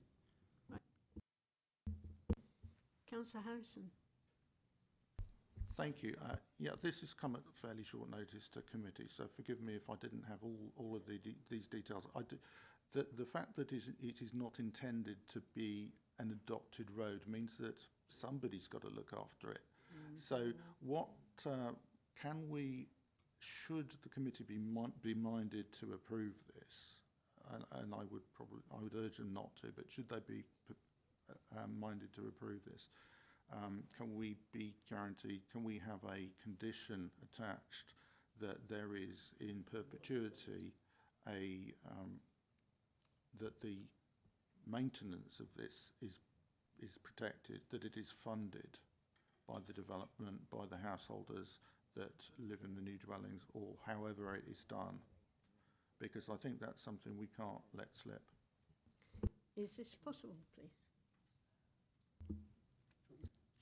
Through you, Chair. I look to Sarah.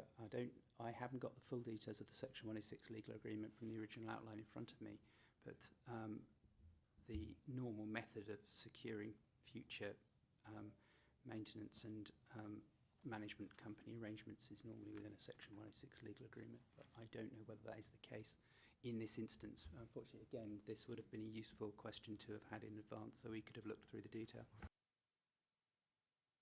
Yeah, just by way of context, obviously this site does already have full planning permission with reserve matters approved, so the Section 106 is already in place that would normally cover that sort of thing. Is the answer then no?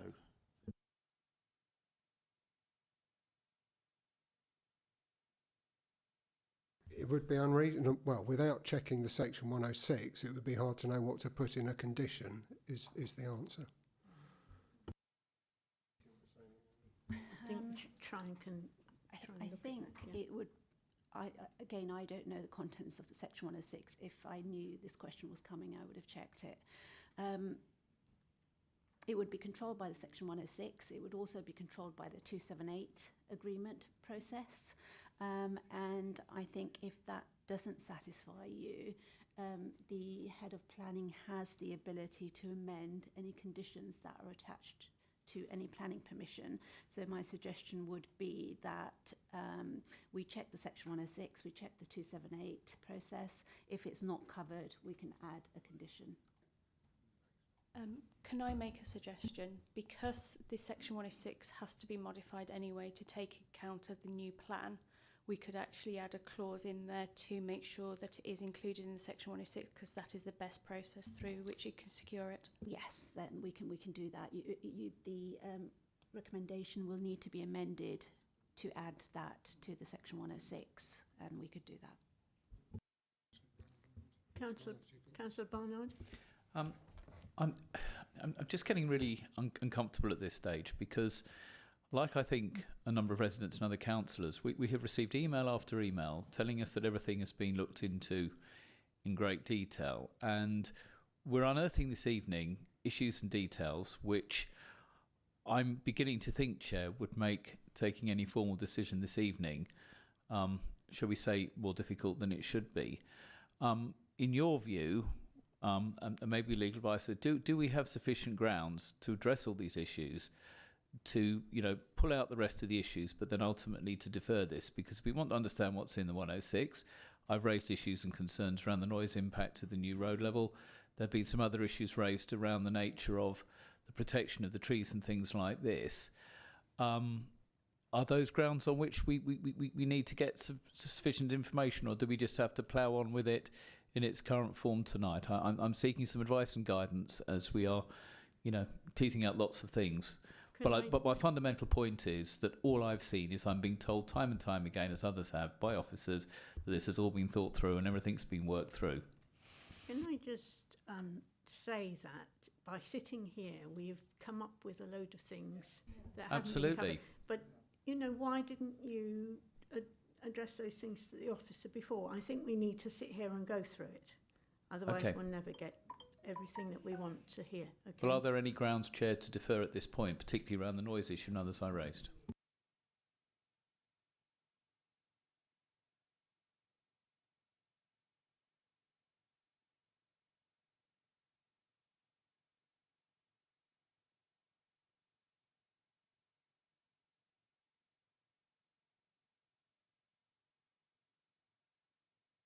In terms of deferment, there is no extension of time agreed with the applicant. A decision has to be made by next week. Therefore, we'll be in a situation, if we do defer, that the applicant can go to the inspectorate and appeal for non-determination within the time limit, so that could happen if we do choose to defer this application. It's really in the applicant's hands. They can either agree a further extension with us, or they can seek to go to the inspectorate and appeal the application for non-determination. I mean, given the presentation we had, we've raised, I think, material issues. Just to clarify, I mean, I'm not aware how developers do this, but presumably you're asking just for an extension until the next planning meeting, so it's probably a month or so. But I think. They said, all amenable. They've done all this and this since they've taken this on board. They've addressed all the issues. I would have thought we could have answered those. We can't speak for them. If they, I know we if can't. If they want to agree an extension, I'm being a bit slightly mischievous, you understand. But the bottom line is that there are some serious points that have been raised, and I think in the interest of transparency, addressing these issues, maybe taking a closer look at them would be a good way forward. And if we risk an appeal, we risk an appeal. But this will profoundly change the living for the people existing in Newhurst Gardens. A scheme has been put together which has essentially shoehorned an access in because they don't own the land. Well, they don't own the land they thought they owned when the original application went before appeal. Taken that together, I don't know. I mean, it's the first for new cycle. I seek guidance from the Chair and others. Yes, please, Max. Obviously, it is at members' discretion whether they wish to defer.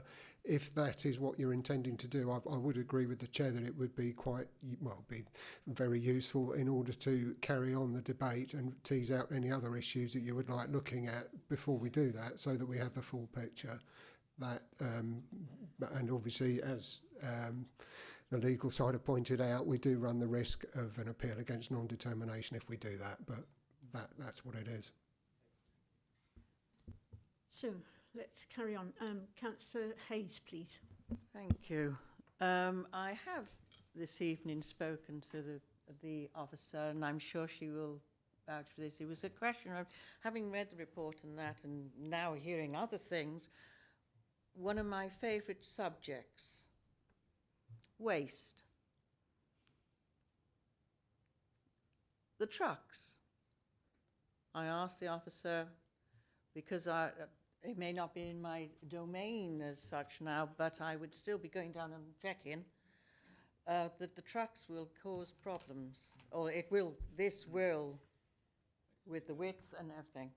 Had that been taken into consideration when it is a 73 again, isn't it? Or is it a full planning? 73. It's a 73, let's not, okay. Was this taken into consideration when all the information was being put together? Because I can't find anything in this. Through you, Chair. Oh, sorry. Yes, And Andy. the access design is what we are considering here tonight in terms of the section 73, but not the other waste collection within the development itself. The access design meets our adoptable standards, and that design is required to take the weight of the council's refuse vehicles through the narrowing. The narrowing also meets the requirements within the manual for streets in terms of refuse servicing and collection. So the answer to that is, has it been taken into account? Yes. Thank you. Yes, it has. Yeah. Councillor Virgo. Thank you, Chair, very much. A few questions, actually. Can I just get clarification, actually, because I'm confused here.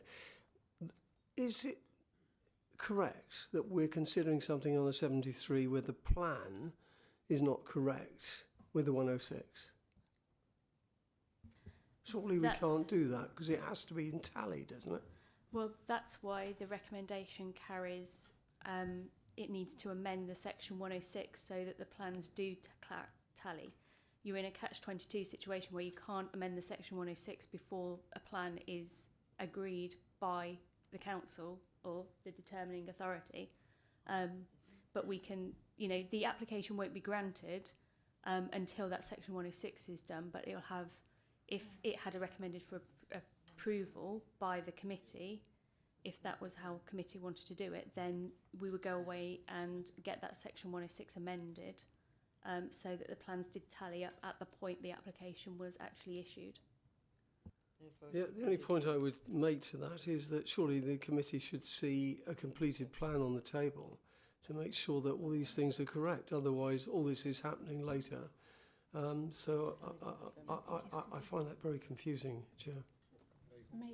Maybe I can clarify, Councillor. I think you're thinking that there is an inconsistency in the plans, but what is being suggested is that the application has plans which need to be approved. So should the committee grant planning permission, those plans would be approved. But because the section 106 took place at the time of appeal, so the section 106 is based on those application plans, that section 106 needs to be amended so that this section 73 application plans is consistent with that section 106. So it's not a case of they've submitted inconsistent plans. The section 106 dealt with the original application, which was granted at appeal by the inspector. So therefore, in respect of this section 73 application, if it is granted, the section 106 needs to be amended to reflect this application. Well, just to confirm that then, are we saying that the 106 is still open and it's not set down? No, we have a section 106 that is completed and effective on the application which was granted at appeal. But this is not the same, is it? Because this is a different application. That's why we need an amendment to the section 106. That happens all the time. Right. Okay. All right, thank you very much. Can I go now to another question which concerns me greatly, actually, is about the tree. And I understand that the residents managed to get a TPO on the tree, so that caused this whole problem of narrowing this gap. Otherwise, they could have gone with what was on the original plan. But I understand that the tree, in order to look at the roots, which Sarah's already talked about, to check that the roots aren't splayed out into the road, because obviously oak tree roots, as I understand, have a very big radius. I am not convinced, unless someone could give me an explanation, and I did give warning about this, that 2 trenches that are taken doesn't give you a true picture of the root formation. So I just wonder if someone could explain that to me and give me more confidence. Okay. Yes, and thank you. Thank you for your prior warning, because I was able to consult with Stephen Chown, who's head of the Parks and Countryside team, and gave up comments on the application. he's made comments, is the concern is raised that 2 small trenches do not give a clear picture of root structure of trees affected by development. This question implies that the impact of the proposal on tree roots has only been assessed by digging trenches, which is not the case. The full consideration of root protection area, in accordance with the relevant British standard, is included within the application documents and has been commented on in the existing tree comments. The relevant British standard does not require the physical verification of the location of tree roots in order to make reasonable determinations in the planning process. To do so would be impractical and disruptive to trees in the majority of cases. The standard requires a non-invasive process to be used and describes how minimum root protection areas, or RPAs as we commonly refer to them, can be calculated based on tree trunk diameter. This is initially represented in a nominal circle centred on the trunk of the tree. The standard then requires that modifications to the shape of the RPA should be made that reflect a sound-based arboricultural assessment of likely root distribution. Specifically, section 4.6.3 states that deviation in the RPA from the original circular plot should take account of the following factors while still providing adequate protection for the root system, and of particular relevance to the current application is the first factor, the morphology and disruption of the roots when influenced by past or existing site conditions, e.g. the presence of road, structures and underground apparatus. The rooting area of the tree in the front garden of 6 Newhurst Gardens is known to be above and adjacent to underground apparatus, including an inspection chamber, underground pipes, a garage building, driveway and an existing tarmacked access way. These site conditions have been considered when adjusting the likely area of rooting. The final representation of tree protection area is considered a reasonable estimate of where the roots are likely to be distributed, and it was this estimation of root distribution that was tested by completing some trench excavation. The areas of a nominal circle where roots are not expected to be found based on site conditions were physically explored, and this confirmed that root locations had followed expectations. The excavation of trenches represents additional checks on the application of British standard principles. They were not the sole information relied upon. I can only state that I consider the treatment of the rooting areas for trees would still be in line with British standards if the additional validation provided by excavation of trenches had not been completed. So I hope that helps answer your question. Well, it's certainly long, Sarah. It's certainly thorough. Certainly thorough. I'd like to take that up in debate, actually, but thank you very much. Can I go to another point? In our speaker made reference to this, but it's something that I think I'm confused at. And it just is about the pavement sloping back. This is the runoff slope from the higher level. Again, I think, unless you go there and you see this, it's very hard to explain this. But the pavement is obviously at a higher level than the road, and the road is at a higher level because it's a ramp. So it's something like, I think, about a foot 3 in old money. Now, the slope, which has to be 1 3, I understand looking at this, and I went to a site visit, does not go into the ownership of the developer. It goes into the ownership of number 6. I wonder if someone can comment on that, please. The height of the footpath and road was limited by how much space they had either side to create this banking. And it is, as I understand it, and please correct me if I'm misinterpreting, it is where the footway has been moved up, and it's this kind of soil build-up, isn't it, that then extends beyond the limit of the footway. Is that what? Yeah. Yeah. So the applicant has taken it into account, and it does not extend into any either number 6 or number 5 Newhurst Gardens.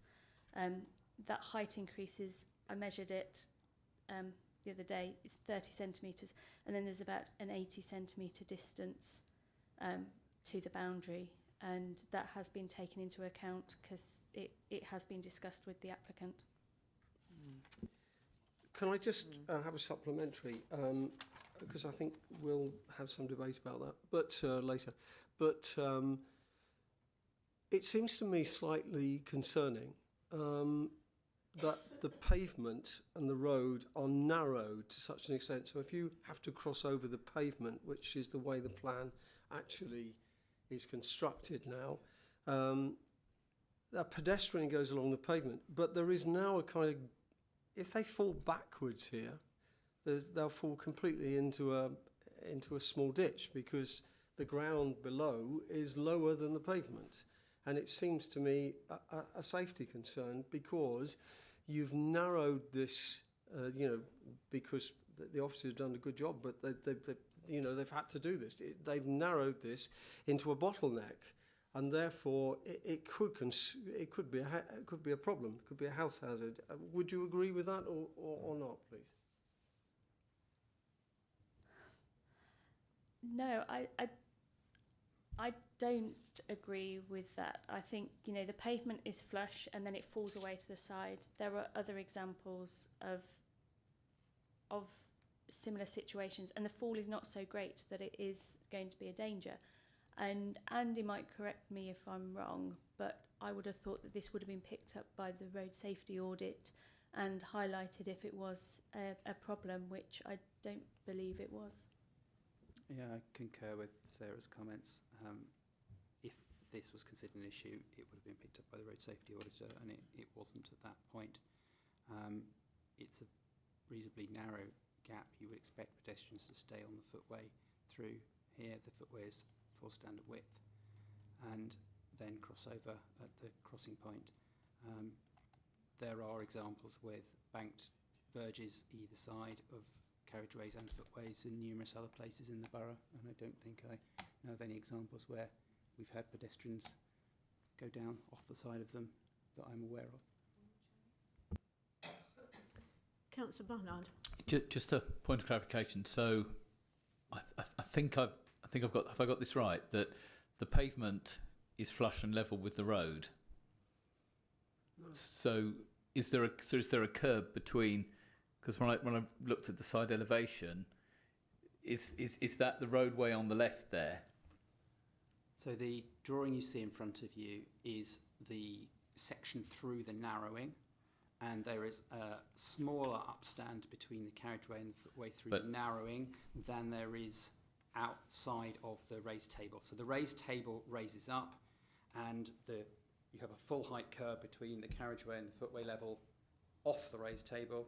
The raised table comes up, and the level of the footway relative to the carriageway is closer through the raised table than it is at either side off the raised table. So there's essentially, it's more rather than less possible because of a difference in treatment that a car or a lorry or something could drive on that, because there would be less of a curb to go up on. It would be less obvious. It's a smaller upstand. The materials are different.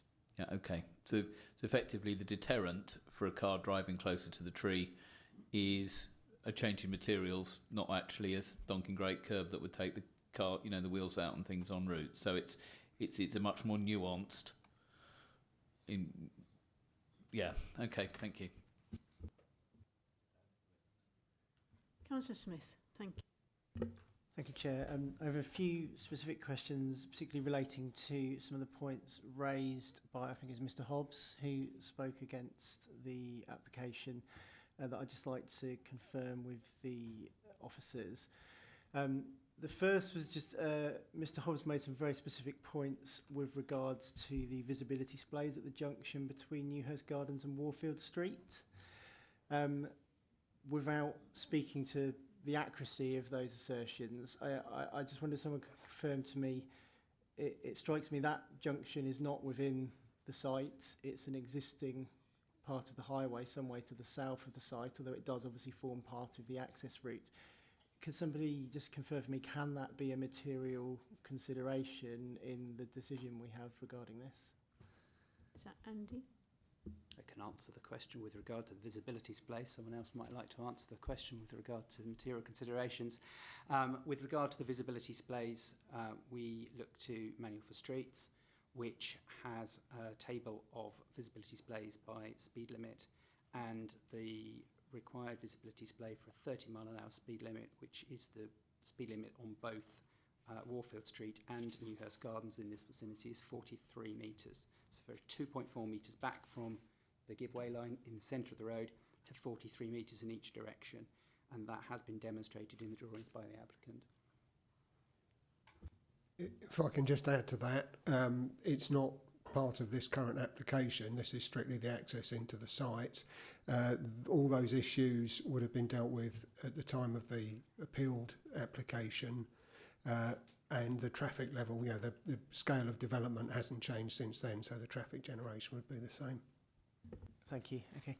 And my other question is again related to some points raised by Mr. Hobbs around the road safety. In his presentation, there was an assertion that some of the issues raised by the road safety audit indicated that this wasn't safe and shouldn't be acceptable, which seems obviously contrary to the advice we're receiving from the officers. I did pitch this question to the officer in the week, but I think it would be beneficial both for the other members in the room and the public if you could maybe just speak to that in this context, please. Yeah, I think Mr. Hobbs referred to an alternative safety audit that was undertaken on residents' behalf. No. Thank you. The road safety audit that I have commented on in my response to yourself earlier in the week and also in response to the application highlights two issues. A road safety audit is a standard process which is followed for a new access of a development of this sort of scale, and it is designed to set a high bar. It's designed to tease out any potential issues, and then that is put back to the designer to look at whether they consider those issues to be genuine and what mitigation measures they would propose, if any, to mitigate against them. In this instance, two road safety audit causes for concern were raised. One was in relation to the area of vegetation or grass verge as it was initially proposed between the access to number 7 Newhurst Gardens and number 6, and the crossover point for the tactile paving. Sarah, if you're able to drag your drawing over to the left, that will be lovely, and we can see that point on the screen. There we go. So the area of grass that you can see on the right-hand side below the tactile paving crossing point, which is sort of purpley colour on that screen and pinky colour on mine. The auditor was concerned about pedestrians wishing to continue up the eastern side of Newhurst Gardens and not to use the tactile crossing points that are proposed to the south across the existing extent of Newhurst Gardens and within the proposed access. And the designer's response on that comment has proposed additional planting within that grass verge of a height that deters pedestrians from continuing over that area. Further to that response, I have added within the conditions, if should this be approved, that the height of that planting be within a specific range that deters pedestrians but also allows visibility over that planting. So the two things work together. The other road safety audit comment was in relation to the proposed formation of footway where there is existing grass verge at the end of the turning head of Newhurst Gardens. I'm hoping Sarah can push that drawing slightly upwards again for me. That's in the red shaded colour on the plan. This area is within the adopted highway. It's adopted highway verge, and therefore the applicant can make a Section 278 highway agreement to form footway in this area, and that is outside of the Town and Country Planning Act to which the planning application relates. And my understanding is that that process has begun. They already had a Section 278 agreement started to form the carriageway access, which will then be extended to include this footway section. With regards to the tree that overhangs that section, the tree officer has confirmed that acceptable pruning to allow the footway construction below it to have sufficient head clearance for pedestrians would be acceptable. And again, the Highway Authority has the right to prune back vegetation and trees that overhang the adopted highway in any case. Thank you. So just for absolute clarity, your professional advice is that the risks identified in the highway safety, in the road safety audit, have been adequately addressed in the designs as are presented in the application? I am comfortable that what is proposed would operate safely. There may be instances where some pedestrians choose to walk down the carriageway. This is not unusual, and the likelihood, combined with the low speed of traffic, the numbers of pedestrians and numbers of vehicles likely to actually occur in this same space, which is about 10 metres, at the same time is very low in any case. And at this point, we are beyond the narrowing, and therefore we have a full carriageway width in which a vehicle could pass a pedestrian should they choose to walk in the carriageway in any case.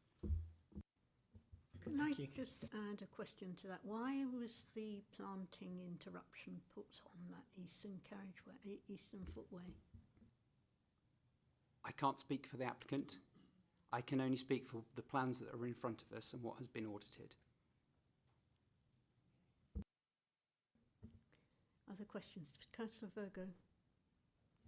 Thank you, Chair. Could you explain to me, as this is such a narrow entrance to 50 houses, if the services, which include the sewer, electrical services, gas, I suppose, as well, I don't know if that's there, needs to be urgently looked at and dug a hole in that road, and there's a fire in the estate, how on earth will the fire engine get to that estate? Tell me, please. Through you, Chair. There was a set of plans submitted by the applicant that referred to this. The likelihood, obviously, of having to excavate the utilities is relatively low. Equally, the likelihood of there being a fire at the same time is relatively low, albeit the applicant has submitted a set of drawings that would indicate how vehicles would pass an excavation in that location should, in an emergency situation, there be a requirement to do so. Well, as a supplement, Chairman, I would say if anyone's lived in Winkfield, there's more holes being dug in Winkfield than there is probably on the moon, actually. So I don't accept that, I'm afraid, but I'll speak later.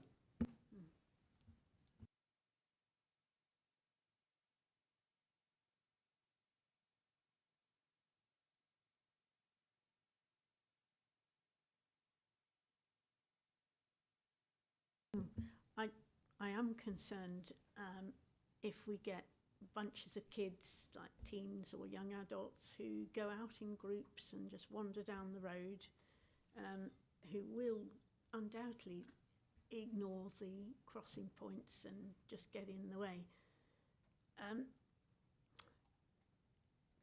Will they be safe? Don't know. I worry. I can try and answer that comment if you wish. Ultimately, we have to design roads and footways to take into account the relatively normal behaviour, and we can't design out strange or idiotic behaviour.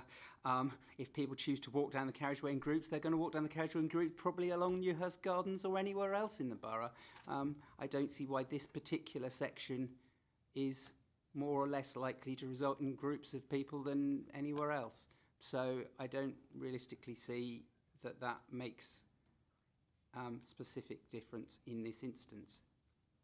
Okay, thank you. And another one I had was how many heavy lorries and how much do they weigh? Will this new carriageway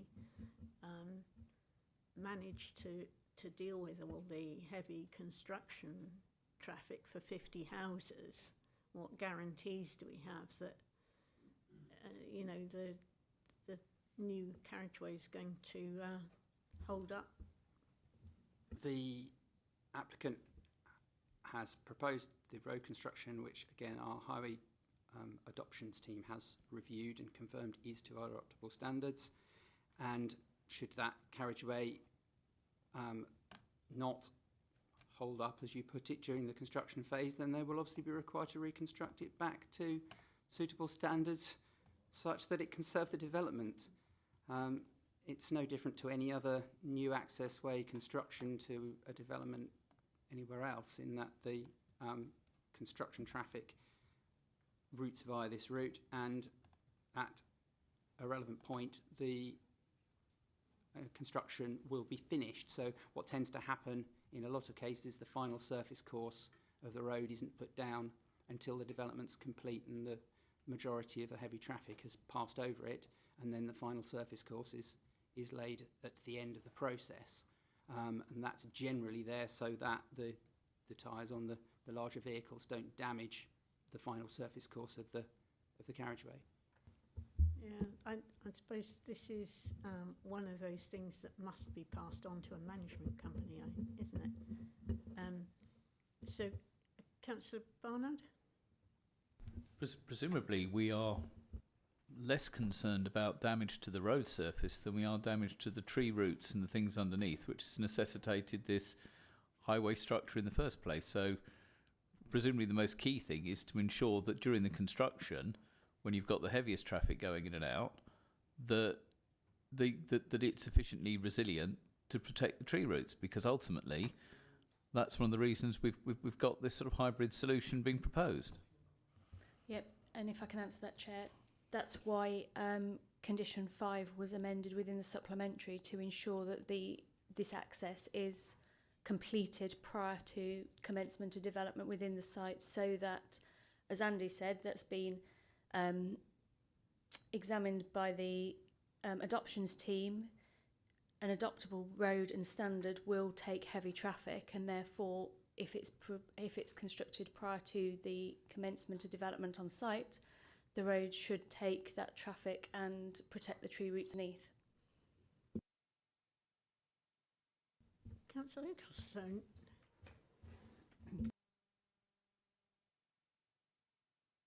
Switch you. Yeah.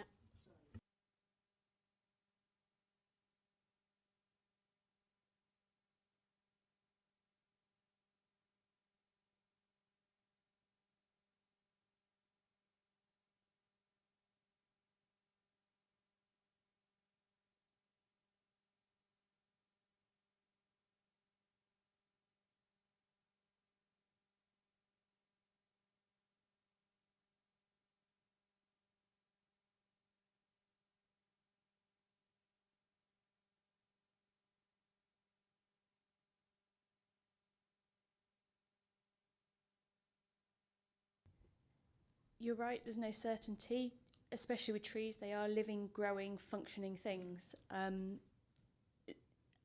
that's why we have to be careful. It would be down to the management company to make good any damage that causes a problem in the future. In an ideal world, this would have been adopted. Unfortunately, the legal agreement passed by the inspector didn't give us the tools to enable the council to insist that it's adopted. The best thing we got was that it's built to adoptable standards. So we'll make sure that it's built to the highest standard that we would adopt, and then it will be down to the management company in future to make sure that it is maintained in a suitable manner.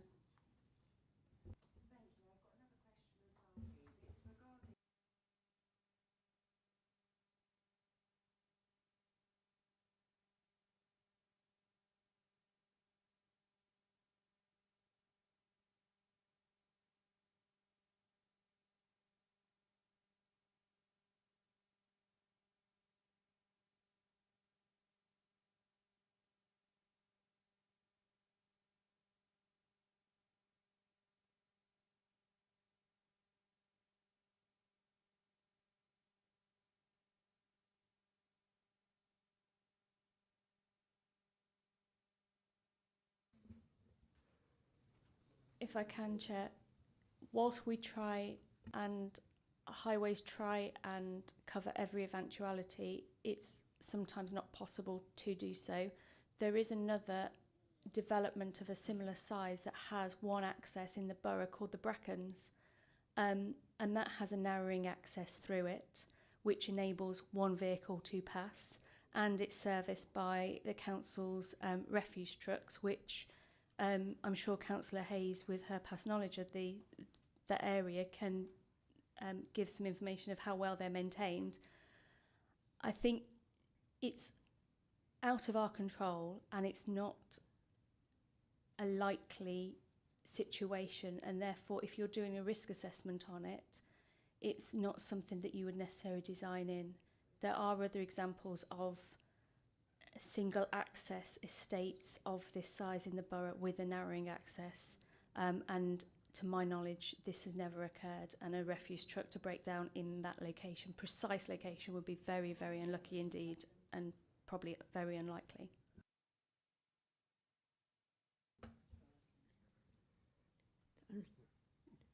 Councillor Barnard. Point of information, a car or a commercial vehicle is more rather than less likely to break down when it's changing gear to go up or down a raised platform. It's a transition in your movement. I mean, I've got a collection of all sorts of bits and bobs over the years that have ended up outside our house from a similar location. So, you know, I think there are additional risks. Go right back to the start around the whole impact of that raised platform, which I don't believe, Chair, have been adequately considered so far in this discussion. And can't be this evening because the information is not here. Any other questions? No.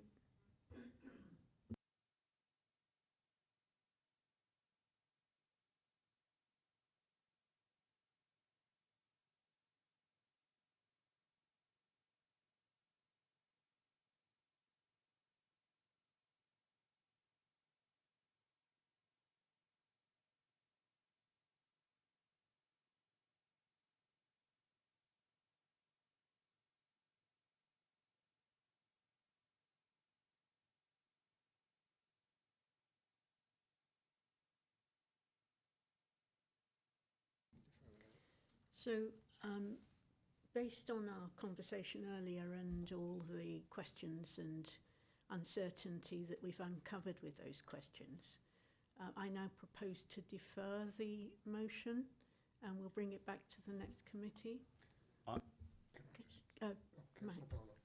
Councillor Barnard. Yeah, I'm happy to second that, but can I just check through you, Chair, that officers are very clear what additional information will be needed by the time this is reconsidered, so we can send a clear message back to the applicant that this is a deferral for additional information, particularly in relation to the highway structures and the other issues raised, so to minimise the risk of a preemptive strike on an appeal, because I think we have actually raised material considerations that weren't, you know, addressed. But I mean, I'll absolutely take guidance from our legal advisor.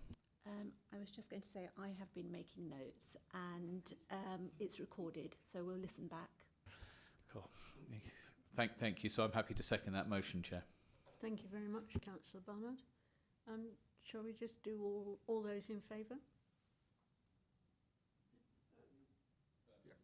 Oh, deferment, yes. To bring back to the next meeting. Yep. 5, Chair. 5? 5. And those against? 2. So that's 5 in favour and 2 against, so it will come back to the next committee unless something happens in the meantime. Chair, Right. Can I seek your indulgence? I have developed a horrific migraine during the course of this evening. Do you mind if I be excused now? Thank you. Carry on. Thank you. Yeah. Would it be on order if this is coming to the next committee, as we didn't have time because of the closeness of the election to actually ask for a site visit, because I think that would help members inform themselves. Is that okay? If it's coming to the next meeting. Yes, if it's coming to the next meeting, we can have a site visit. I think that would be very good, yeah. Thanks. Okay, next item on the agenda, which is, thank you very much for your patience, and see you next meeting, possibly. I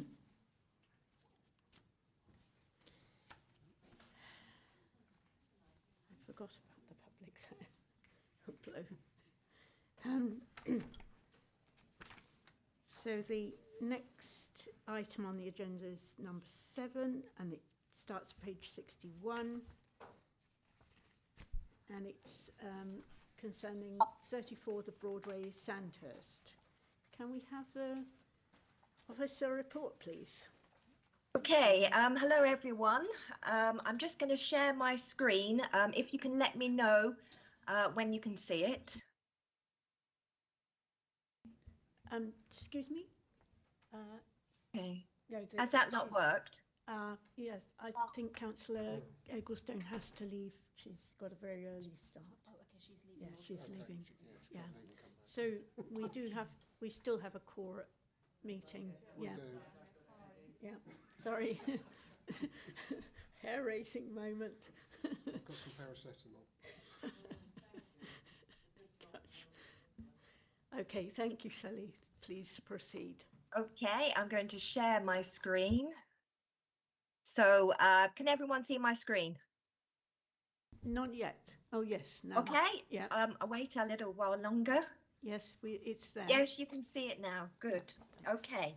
So here the proposal is for a new 4-bedroom detached house on land to the rear of 34 the Broadway here, with access and parking from Gibbons Close here.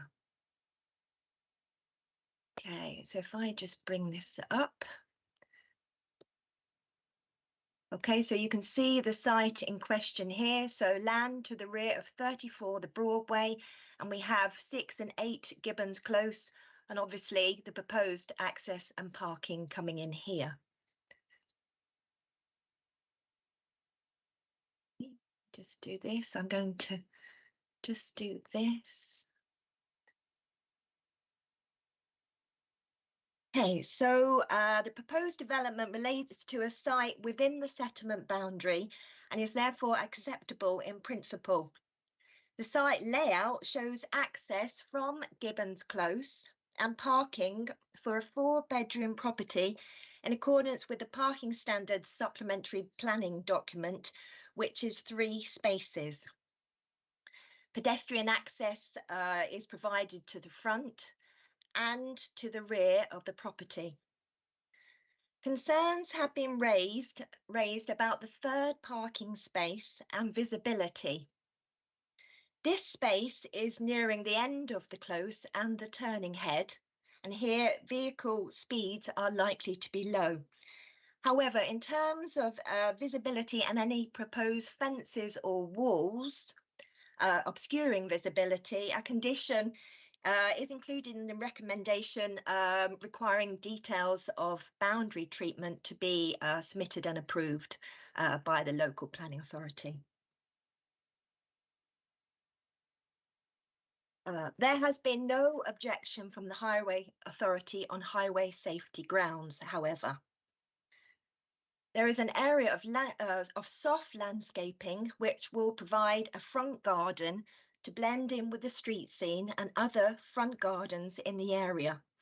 A landscaping scheme for this area of greenery will be secured by condition. The front, if I just come out a bit here. Okay, front and rear building lines are consistent with neighbouring properties, and there is sufficient amenity space for future occupiers to the rear of the site.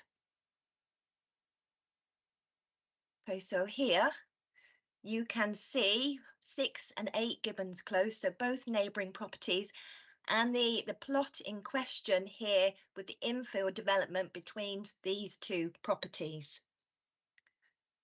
Here you can also see, obviously we're approaching the end of the close and the turning head with access obviously coming in here.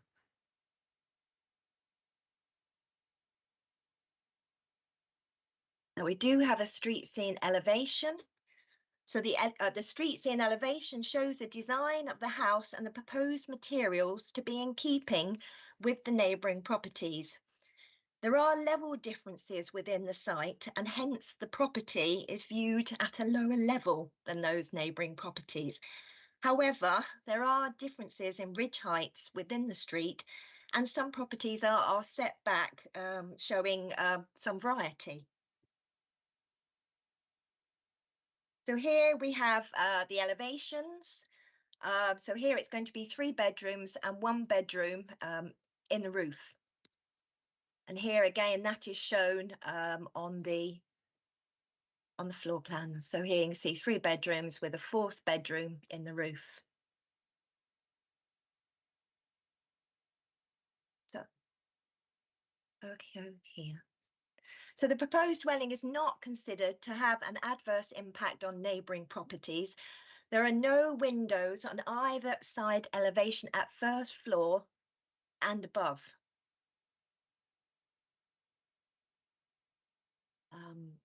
So there are no windows proposed on either side elevation. Therefore, there will be no unacceptable loss of privacy. With regards to any impact on number 34, the Broadway, the new dwelling meets standards provided in the design supplementary planning document with regards to acceptable back-to-back distances, these being, well, which is 22 metres. Okay, so if I just blow these up. So there are windows on the neighbouring properties, the side elevations of neighbouring properties.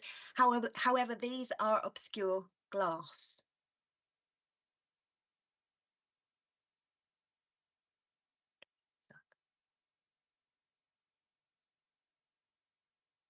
There is a protected tree within the garden of number 6 Gibbons Close, close to the side boundary of the application site. Okay.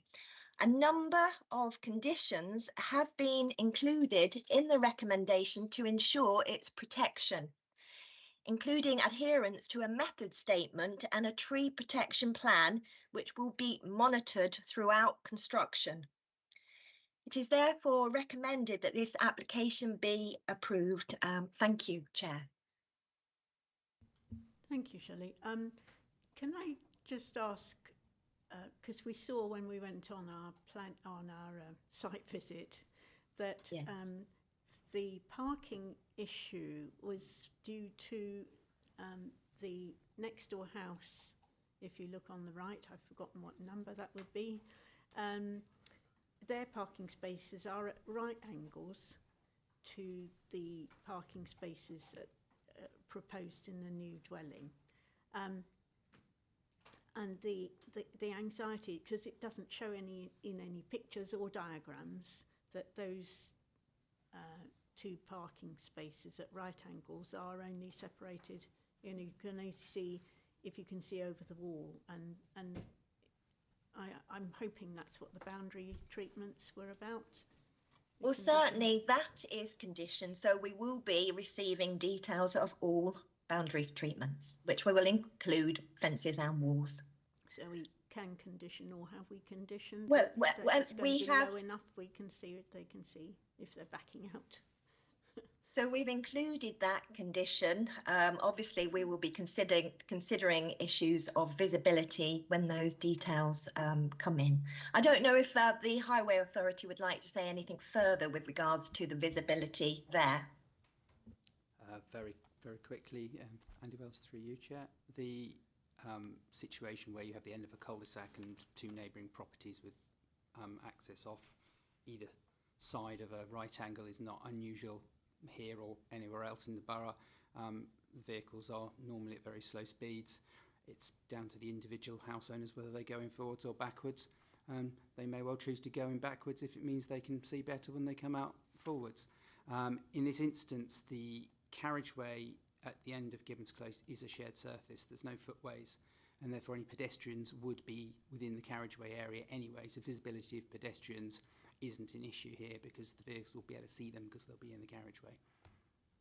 I think the concern was definitely the 2 cars coming out and not seeing one another. So that'll be. It's important that the fencing is low enough for them to be able to see. Thanks. Questions? Anyone? No questions? Good gracious. Excuse me, I'm not used to this. Chair? Yes.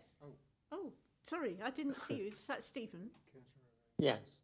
Councillor Is the Arida. protocol to Yes. Sorry, I beg your pardon. That's all right. Is the protocol to switch the camera on or leave it off? Yes, please, that would be good. Well, off or on? On, please. On, okay. Hi. Simple question, really. This sort of conversion, if my observations are correct, are relatively common. So we're not setting a precedent here, are we? So when you say conversion, sorry, what did you mean by the conversion?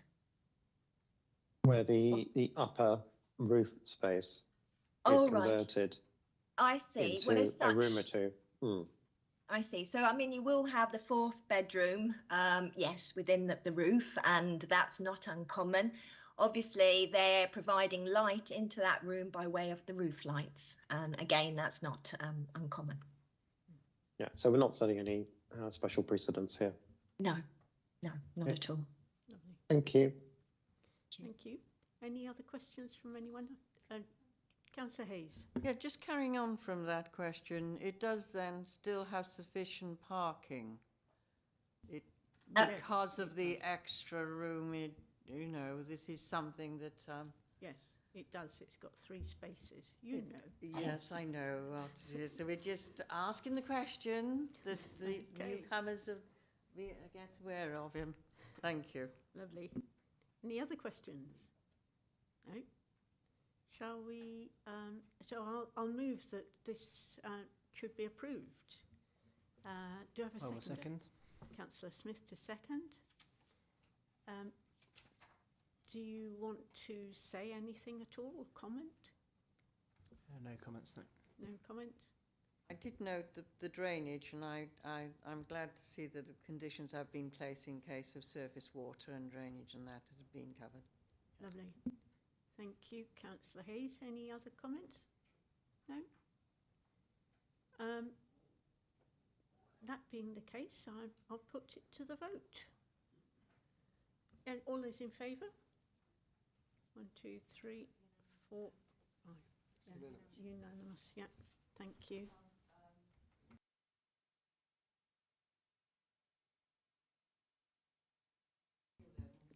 People online unfortunately can't vote, but very good to see them there. Right, next item is number 8, number 45 Forest End Road, and the item is at page 75 in your agenda. Would you like to... No, I've forgotten his... Sorry, hi Benjamin. Please, would you report? Thank you, Chairman. Good evening, my name is Benjamin Marshall and I'll be the presenting officer for this case.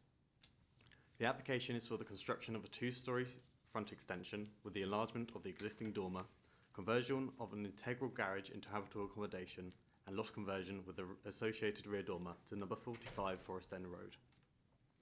The application has been referred to the Planning Committee at the request of Councillor Brown due to concerns that the proposal is potentially overbearing and disproportionately large compared to the surrounding dwellings. I draw the Councillor's note to page 5 of the supplementary report, which includes an additional condition relating to trees which was originally omitted from the application report. The dwelling, outlined in red, is a detached property which falls within the defined settlement area. The site plan on the screen shows the footprint for the proposal, which would extend to the southwest and northeast of the property. The existing building is a 2-storey with an integral garage to the southeast. The front of the dwelling is orientated, tilted towards number 43 and away from number 47. Next slide. The plans shown on the screen demonstrate the proposed additions to the dwelling. I draw the Councillor's attention to the single-storey rear element, which is highlighted in yellow. The applicant has confirmed that this is being undertaken under permitted development and as such does not form part of the proposal to be considered. The proposed 2-storey element would measure a maximum of 3.15 metres in depth, 7.3 metres in height and 3.7 metres in width. The extension would have a dual-pitched roof and would not extend beyond the side or front wall of the dwelling house. It would be set down from the ridge of the dwelling house and is seen as an appropriate subservient addition. This element was amended from the original submission to make the roof form more in keeping with the host dwelling. The proposed enlarged dormer would connect to the existing dormer to the two-storey extension. There would be no increase in depth or height, purely width. The front extensions are considered in keeping with the design of the host dwelling and the surrounding area, respectful to the established character, such as pitched roof forms. The front extensions are not considered to be overbearing or result in a loss of light on the basis that they extend away from the closest neighbouring dwelling. The existing garage is proposed to be replaced with a window of a similar style to that of the existing dwelling, and as such is found to be in keeping with the existing design. The proposed rear dormer would measure approximately 10.34 metres in width, 2.9 metres in depth, and 2.1 metres in height, and would stretch across a large proportion of the existing roof's width. It would match the ridge height of the dwelling and would be seen as an excessive addition to the property. The dormer would not be seen as a subservient addition or in keeping with the design and scale of the existing dwelling house. This being said, there exists a permitted development fallback position, which will be expanded upon in due course. The screen shows a comparison between the existing proposed ground floor plans. As you can see, the proposed two-storey element would infill the currently undeveloped corner of the dwelling.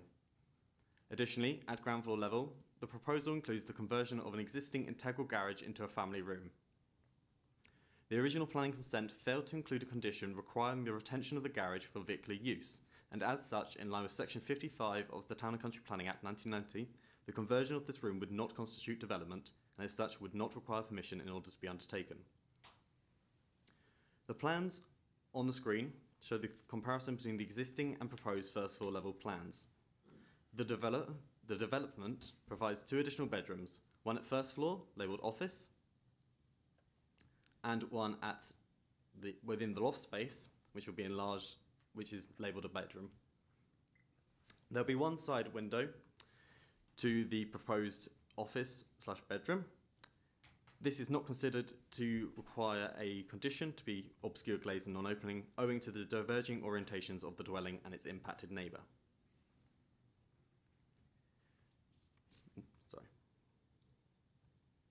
The council's parking SPD sets out that a 4-bedroom dwelling should have 3 numbered parking spaces within its site. Whilst no parking plan has been submitted to support the application, the dwelling originally was approved as a 4-bedroom house, and as such, the existing situation would be retained.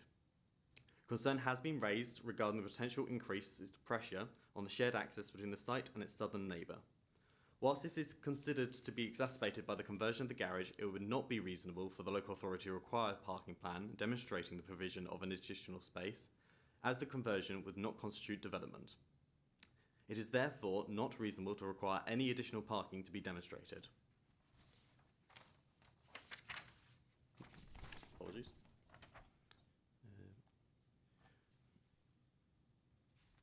The plan on screen shows the proposed second floor plans. As previously identified, the proposed dormer would be excessive in scale and out of keeping with the scale and design of the existing dwelling. Schedule 2, Part 1, Class A of the Town and Country Planning Act, Town and Country Planning General Permitted Development Order, grants deemed consent for the enlargement of a dwelling house consisting of an addition or alteration to its roof.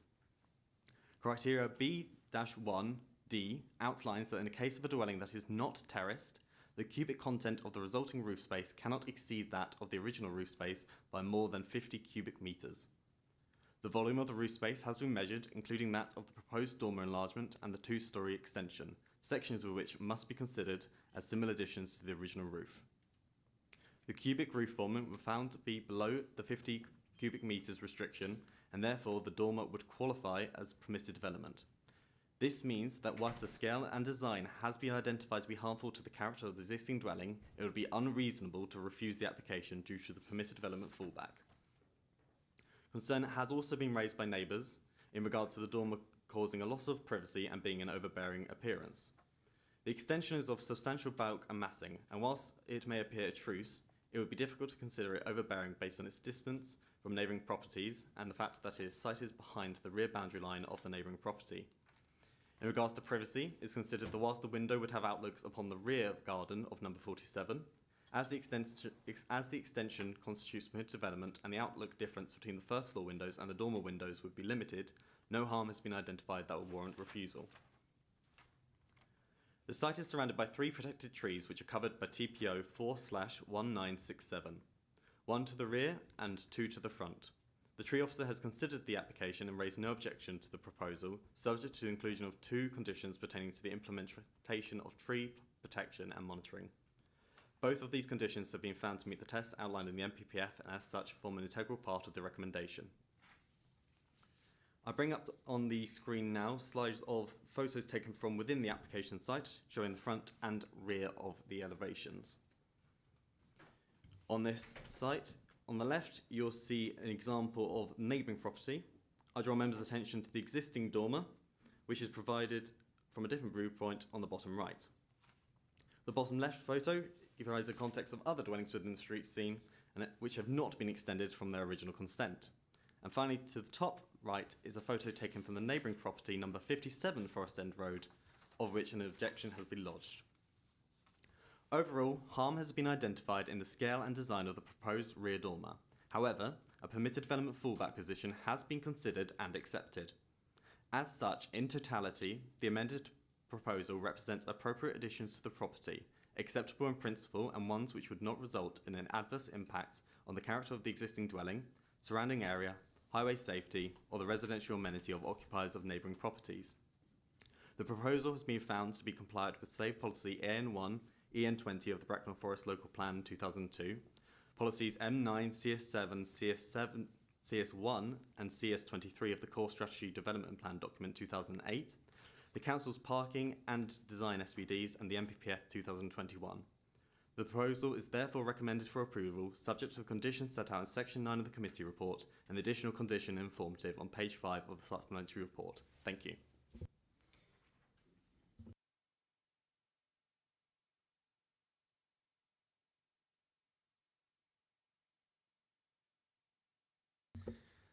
Thank you very much.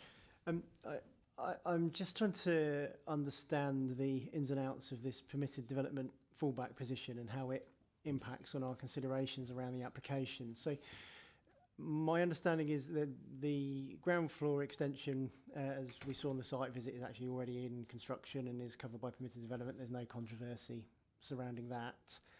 The dormer, the rear dormer, could be constructed now under permitted development. However, were they to proceed with the front extension first, the front extension as proposed here first, that would create a situation in which they would lose the permitted development rights to that rear dormer. Is that correct? So whilst I originally thought so, the calculations actually demonstrate that even with the additions to the front of the property, the development will still comply with permitted development procedure. So therefore, effectively, they can still undertake the dormer before or after the works proposed. In this instance, the applicant wanted to include it in the plans so that they could formally build the dormer last, which was, I believe, their intention. Okay,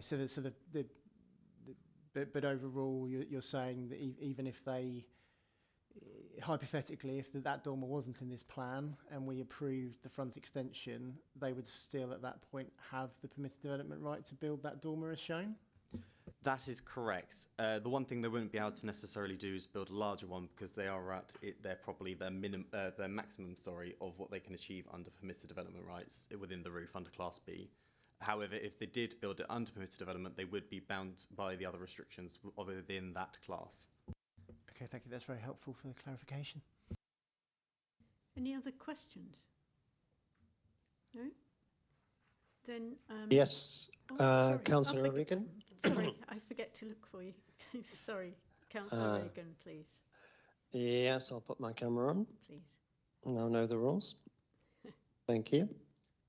I keep hearing the phrase permitted development. So could you clarify exactly why the applicant is applying, what they're applying for? So the applicant has submitted, within this application, they are proposing the 2-storey front extension, which is shown here, the enlarged dormer, which is shown here, and the rear dormer, which is shown there. The reason why they're submitting for the rear dormer as well, because originally they were not sure whether or not if they built the dormer last, it would still comply with the criteria of permitted development. in the course of this application, we have to do due diligence in making sure that we explore every avenue. In this instance, the calculations taken, which involved the elements of the two-storey and the enlarged dormer to the front, we had to ensure whether or not it could be undertaken, even if that works had been undertaken prior to the dormer being constructed. In this instance, because it's below that 50 cubic metres prior to the dormer being within that, I believe I said it's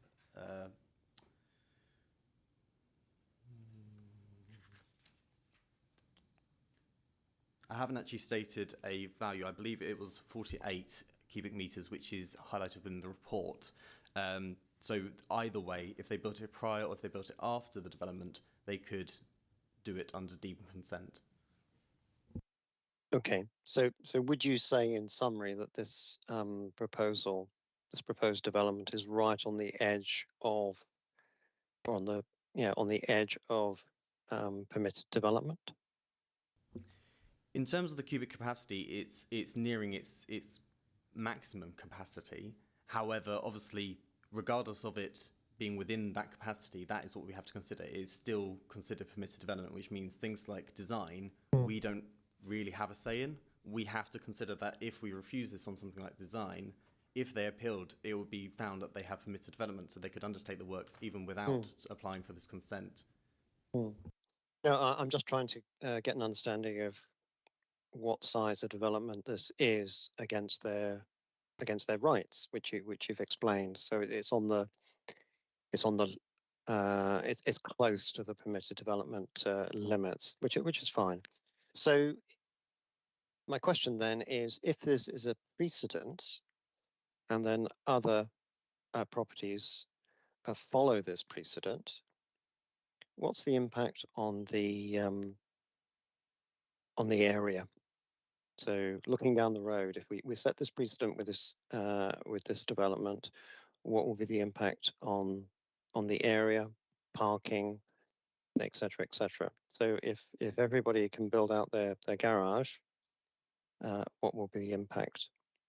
Or maybe because I didn't go on the site visit, I may be mischaracterizing the development. I'm assuming that that the houses built there all fit a pattern, although they may vary from one dwelling to the next. So the dwellings in this particular section, so actually all the dwellings you can currently see on the screen on the left photos, all were approved at the same time, as you can tell by the similarities in terms of their actual design. There is already a precedent of quite a large dormer within the street scene, as you can see within the photos. I've just highlighted again by the cursor, if you can see that there. And in the bottom right, that also seen visibly from further afield.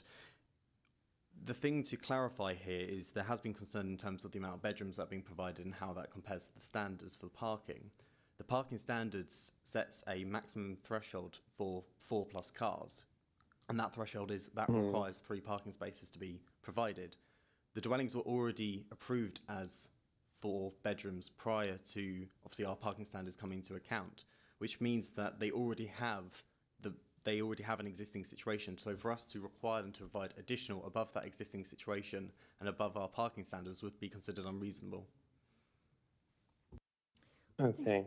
I think they also have quite large plots of land, don't they? And so I don't think there'd be much problem with the parking. They do have large plots of land, but there is a group TPO, so they would have to bear that in mind where they are parking. For us, in this case, and in the case of most of these dwellings, there's no restriction in terms of what they can do currently. So they can convert their lofts and they can also convert their garages without actually needing to apply for planning permission. So regardless of the potential impact of parking, according to our SPD, it's acceptable, but also we don't effectively have a say because they can do it without notifying us. Thank you very much for that. Thank you. Thanks, Stephen. Anybody else have a question? No? So I have looked at it and visited it and considered it, and I've withdrawn any sort of doubt. And I'd like to propose that this does go ahead, please. Can I have a seconder? Michael Karim, Councillor Karim is seconding. So the recommendations are on page 84. You've probably all read those. Can I have a show of hands in favour, please? That's unanimous. 1, 2, 3, 4, 5, 6. Thank you very much. And the next item is item 9. We're nearly there. And it is South Road from 9 Mile Road to West Road, Wokingham, the new cycleway or refurbished cycleway. I'm so sorry to take so long. Thank you. Thank you ever so much, everybody, for patience and being there. Thanks, Jo. Please go ahead. Thank you, Chair. Sorry, I'm having some difficulty sharing. Just bear with me.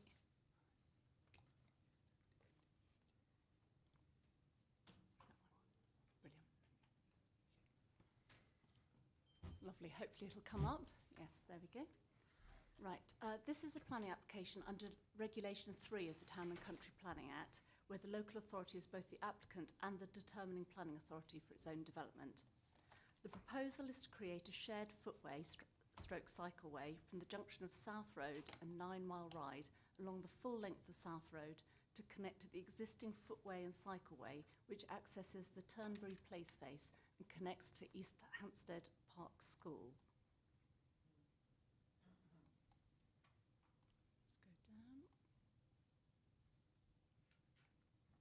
There's an existing footway along parts of South Road from 9 Mile Ride on the west side of South Road up to the cemetery, but this is not wide enough to accommodate a cycleway.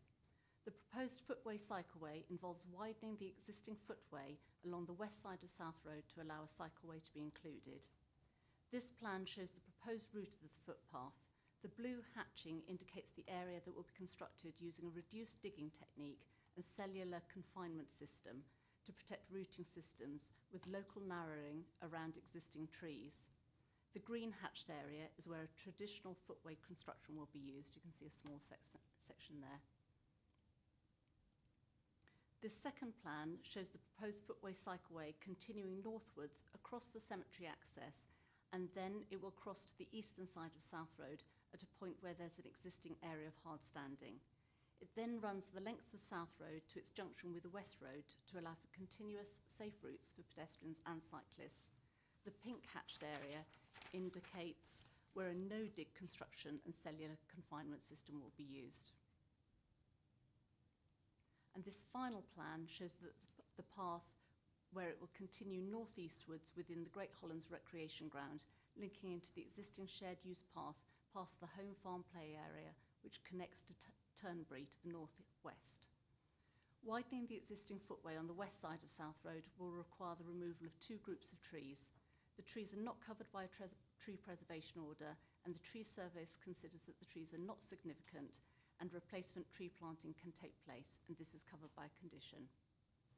The application includes the provision of safety signage to be provided to advise drivers of the presence of cyclists and to advise of pedestrian priority areas. No lighting is proposed. I'll just quickly show you some photos. So this initial photo shows the existing footway within South Road looking down towards 9 Mile Ride. And this is taken from a similar position but further back along the footway, so further within South Road. And this is from the same position but this time looking northwards. This is taken from the eastern side of South Road and shows the crossing point where the proposed cycleway footway will cross from the western to the eastern side of South Road. And this shows the junction of South Road and West Road, and the cycleway will continue on the eastern side, so within that estate fencing that you can see within the photo. And then this final photo shows the point at which it will connect into the existing footway that passes the play area. So in conclusion, the development will provide improved pedestrian and cycle links between 9 Mile Ride and recreational and educational facilities to the north. Although there will be some limited tree loss, none of these are either protected or would support bat roosts, and a condition is recommended to secure replacement planting. The scheme as a whole has been carefully designed in order to minimise its impact on retained trees through the use of construction techniques which limit necessary excavation that could damage root systems. Approval is recommended subject to the conditions set out in the main report. Thank you, Chair. Thank you, Jo. Questions for the officer, please. Do you have any questions? No? Any online? No? Yes, please. Councillor Reagan, yes, please.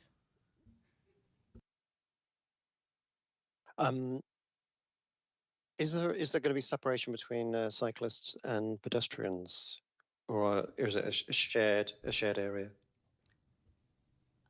Yes, the intention is that it's a shared path, so there'd be no separation between cyclists and pedestrians. It's a long straight piece, so cyclists presumably could get up to quite a nice speed. Has the safety considerations that been taken into account? Andy Wells, through you, Chair. The scheme has been road safety audited, and the signage is set out so that where there are sections, for example, where it's narrowed to avoid further tree loss, there is appropriate signage to give pedestrian priority rather than cyclist priority. And there are a number of points at which cyclists will have to wait to cross accesses, for example, Beaufort Park, the crematorium, the cycleway crosses the road at one point as well. So it's not just one continuous straight length all the way down. There are changes in its character, and also appropriate signage where needed to ensure that those narrowings are catered for. Okay, so just help me with this. This is really just my ignorance. So would e-bikes be allowed to use this cycleway? Good question. An e-bike rather than an e-scooter, as far as I understand it, is obviously depending on the speed of it. E-bikes that are below a certain speed are just classified as a bicycle, and therefore would be able to use the facility. E-bikes over a certain speed threshold count as vehicles. And as yet, I don't think there is an approved vehicle classification for public roads. Equally, e-scooters do not have public permission on any carriageway or footway. They should only be used on private land. Okay, and that will be clearly signed on this cycleway. Yeah? It will be signed in accordance with the traffic signs regulations and general directions standard signage. Okay, thank you. Any other questions? No? I'm checking for Pete Frewer, who's... No, he's disappeared, I think. I think he has an early start. Okay, so I think that's down to me to propose. Can I have a seconder, please? Councillor Smith. Would you like to speak or to reserve? No, thank you. No. Well, I am in agreement to anything that encourages young persons to get to school not by car, therefore allowing no problems around the schools of parking and that. My main concern is the gentleman in Highways brought up what I was going to ask about the scooter, because the young persons are very into these scooters and know how to, I nearly said manipulate, but utilise them, how to make it fast. And is there any way the signage can be given to that through Max Baker? Would that be appropriate? Because it does concern me that these scooters will be used on that area, and we can't monitor it, but is there any that we at least put notification or something there, or put out something? I think Andy will probably come in, which might well be helpful. Certainly from what Andy said, and my understanding prior to this meeting, what was exactly what Andy said, that actually those scooters are not legally able to be used on public routes. Unfortunately, it becomes a police matter, councillor. Yeah. It's a matter for the police to enforce that they are not, shouldn't be publicly used. And if we start down the line of putting in signage, we'll end up putting in signage everywhere, which just kind of, you end up with signage everywhere rather than actually solving the problem. The problem, as I see it, is that people are using things in ways in areas that they're not permitted to be used, and that's a matter for the police. What challenges us, I think, is that I don't think it's illegal to sell such things, but it is illegal to use them except on private land. I think we could probably usefully have a word with police to say that we want more of that monitoring, but especially on this path, we could do with a frequent presence of just a PCSO walking down to check what's going on. Yes, or a ward councillor, I'm sure Mary will wander down there here occasionally. So any other comments, please? Hi, Oh, Stephen O'Regan. yes, Stephen O'Regan, sorry. Just on the signage, I think the officer was underplaying. We know this is a problem. I think just delegating it to the police, I think we could be more responsible, and proper signage, educating residents, the public on what is and what isn't allowed. As we see every day on the roads, I think has a role to play here. It is a bit of a grey area. People are not sure what they can and what they can't do. I think there's an opportunity here to take the lead and have a good, safe space for both pedestrians and cyclists and children going to and from school. Yeah, I think this is something we need to take away from this committee and talk to other interested parties and try to get some resolution across the borough about it. But we can't, in this planning application, to do very much about that.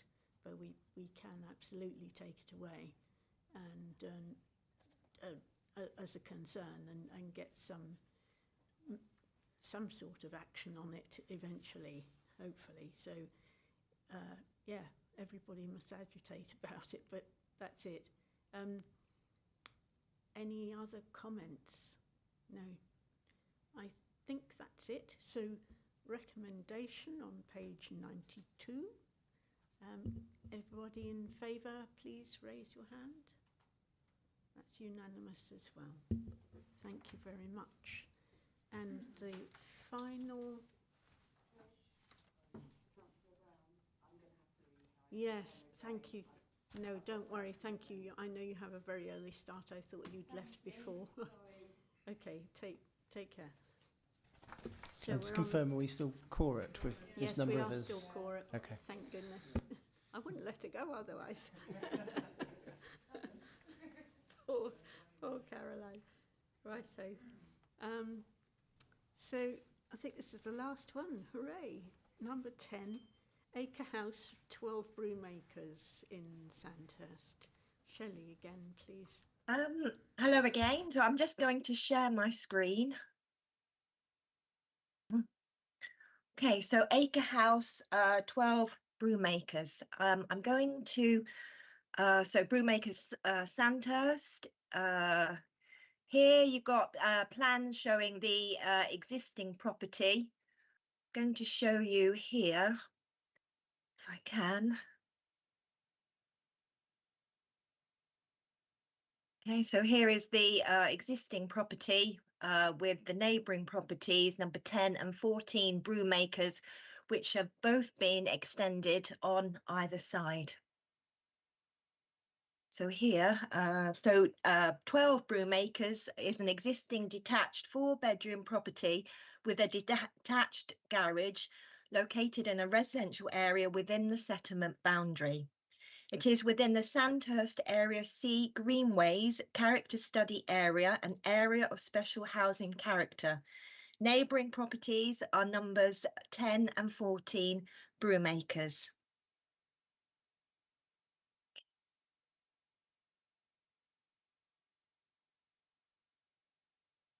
So this is a resubmission of a previous application of the same description, which was approved at committee last December. A comparison of both the previously approved scheme and the new proposal is shown on the plan. Okay, I think we can make it even bigger here. So the previous scheme, which you can see in red, was larger and included an increase in roof height of 0.7 metres. This proposal keeps the ridge height as existing. Okay, so here you can see a street scene elevation. I'm going to blow that up. So you can see the existing and the proposed dwelling. So since the submission of this application, or the original application, amended plans have been received, which allow the proposal to be more in keeping with neighbouring properties and the street scene. Okay, I'm going to do this here. So the changes are to the roof design to better reflect roofs in the area and neighbouring properties, to the eaves level so that it meets the top of the window level, which is in keeping with neighbouring properties, and to the proposed materials on the front elevation so that they are facing brick at first floor level and a cream coloured render at ground level, again more in keeping with the street scene. So here this is the, sorry, let's just get that back there. Just coming over there.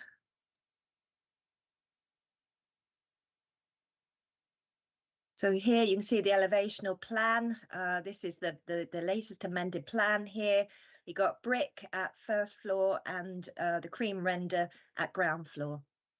Here we have the elevations.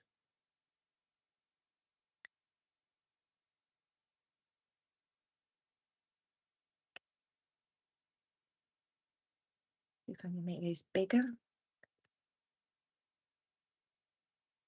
So the existing property is a 4-bedroom property. The proposal will include 1 additional bedroom on the ground floor, going from a 4 to 5-bedroom property with 2 bedrooms within the new ground floor annex.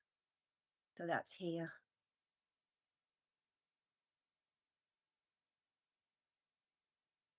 A parking plan has been submitted which shows 3 parking spaces in accordance with the parking standards supplementary planning document.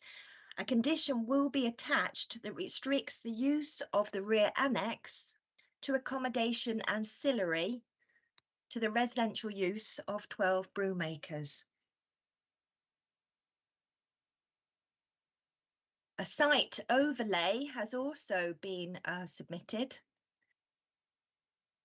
where you can see the existing property and detached garage and the proposed house and the annex. So here, an assessment of the street scene does show that this part of Brewmakers include properties that have been extended, including both neighbouring properties.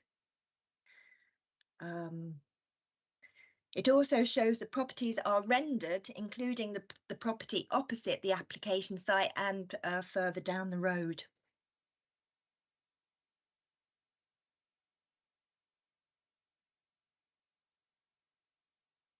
The proposal will not result in a loss of light or be overbearing on either neighbouring property. There is a first floor window in the side elevation of number 10 that overlooks the application site. However, this is to a bathroom. Okay, here you've got the size of the rear garden. And here again, the relationship to both neighbouring properties here with the window and obviously the relationship to number 14. So it is therefore recommended to approve the application subject to conditions. As I say, this is a resubmission of a previously approved scheme. Okay, thank you, Chair. Thank you very much, Shelley. Do you have any questions, councillors? Councillor Hayes. It was mentioned by the officer, the property and particularly the ground floor accommodation has to remain with the property, and we do have a condition covering it can never be sold or separated as another amenity. No, there is a condition restricting it to be ancillary to the residential use as well. Okay. 12 room nickers, yes. Okay, that covers it. Thank you. Anyone else? Any questions? No? Then, sorry, it's getting the end of the day. I would like to propose that is accepted. Can I have a seconder? Jenny? Jenny Penfold, Councillor Penfold.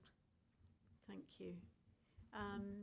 Do you have any comments about this? No. It's only come to us because sorry, yes, council staff. The owner is related to council staff, so, or the applicant, should I say? Otherwise, would it have been automatically approved? It would have been dealt with under delegated powers. Yeah. Okay. So, can I take a vote on accepting it, please? That's unanimous, 5. Thank you very much. I think that's the end.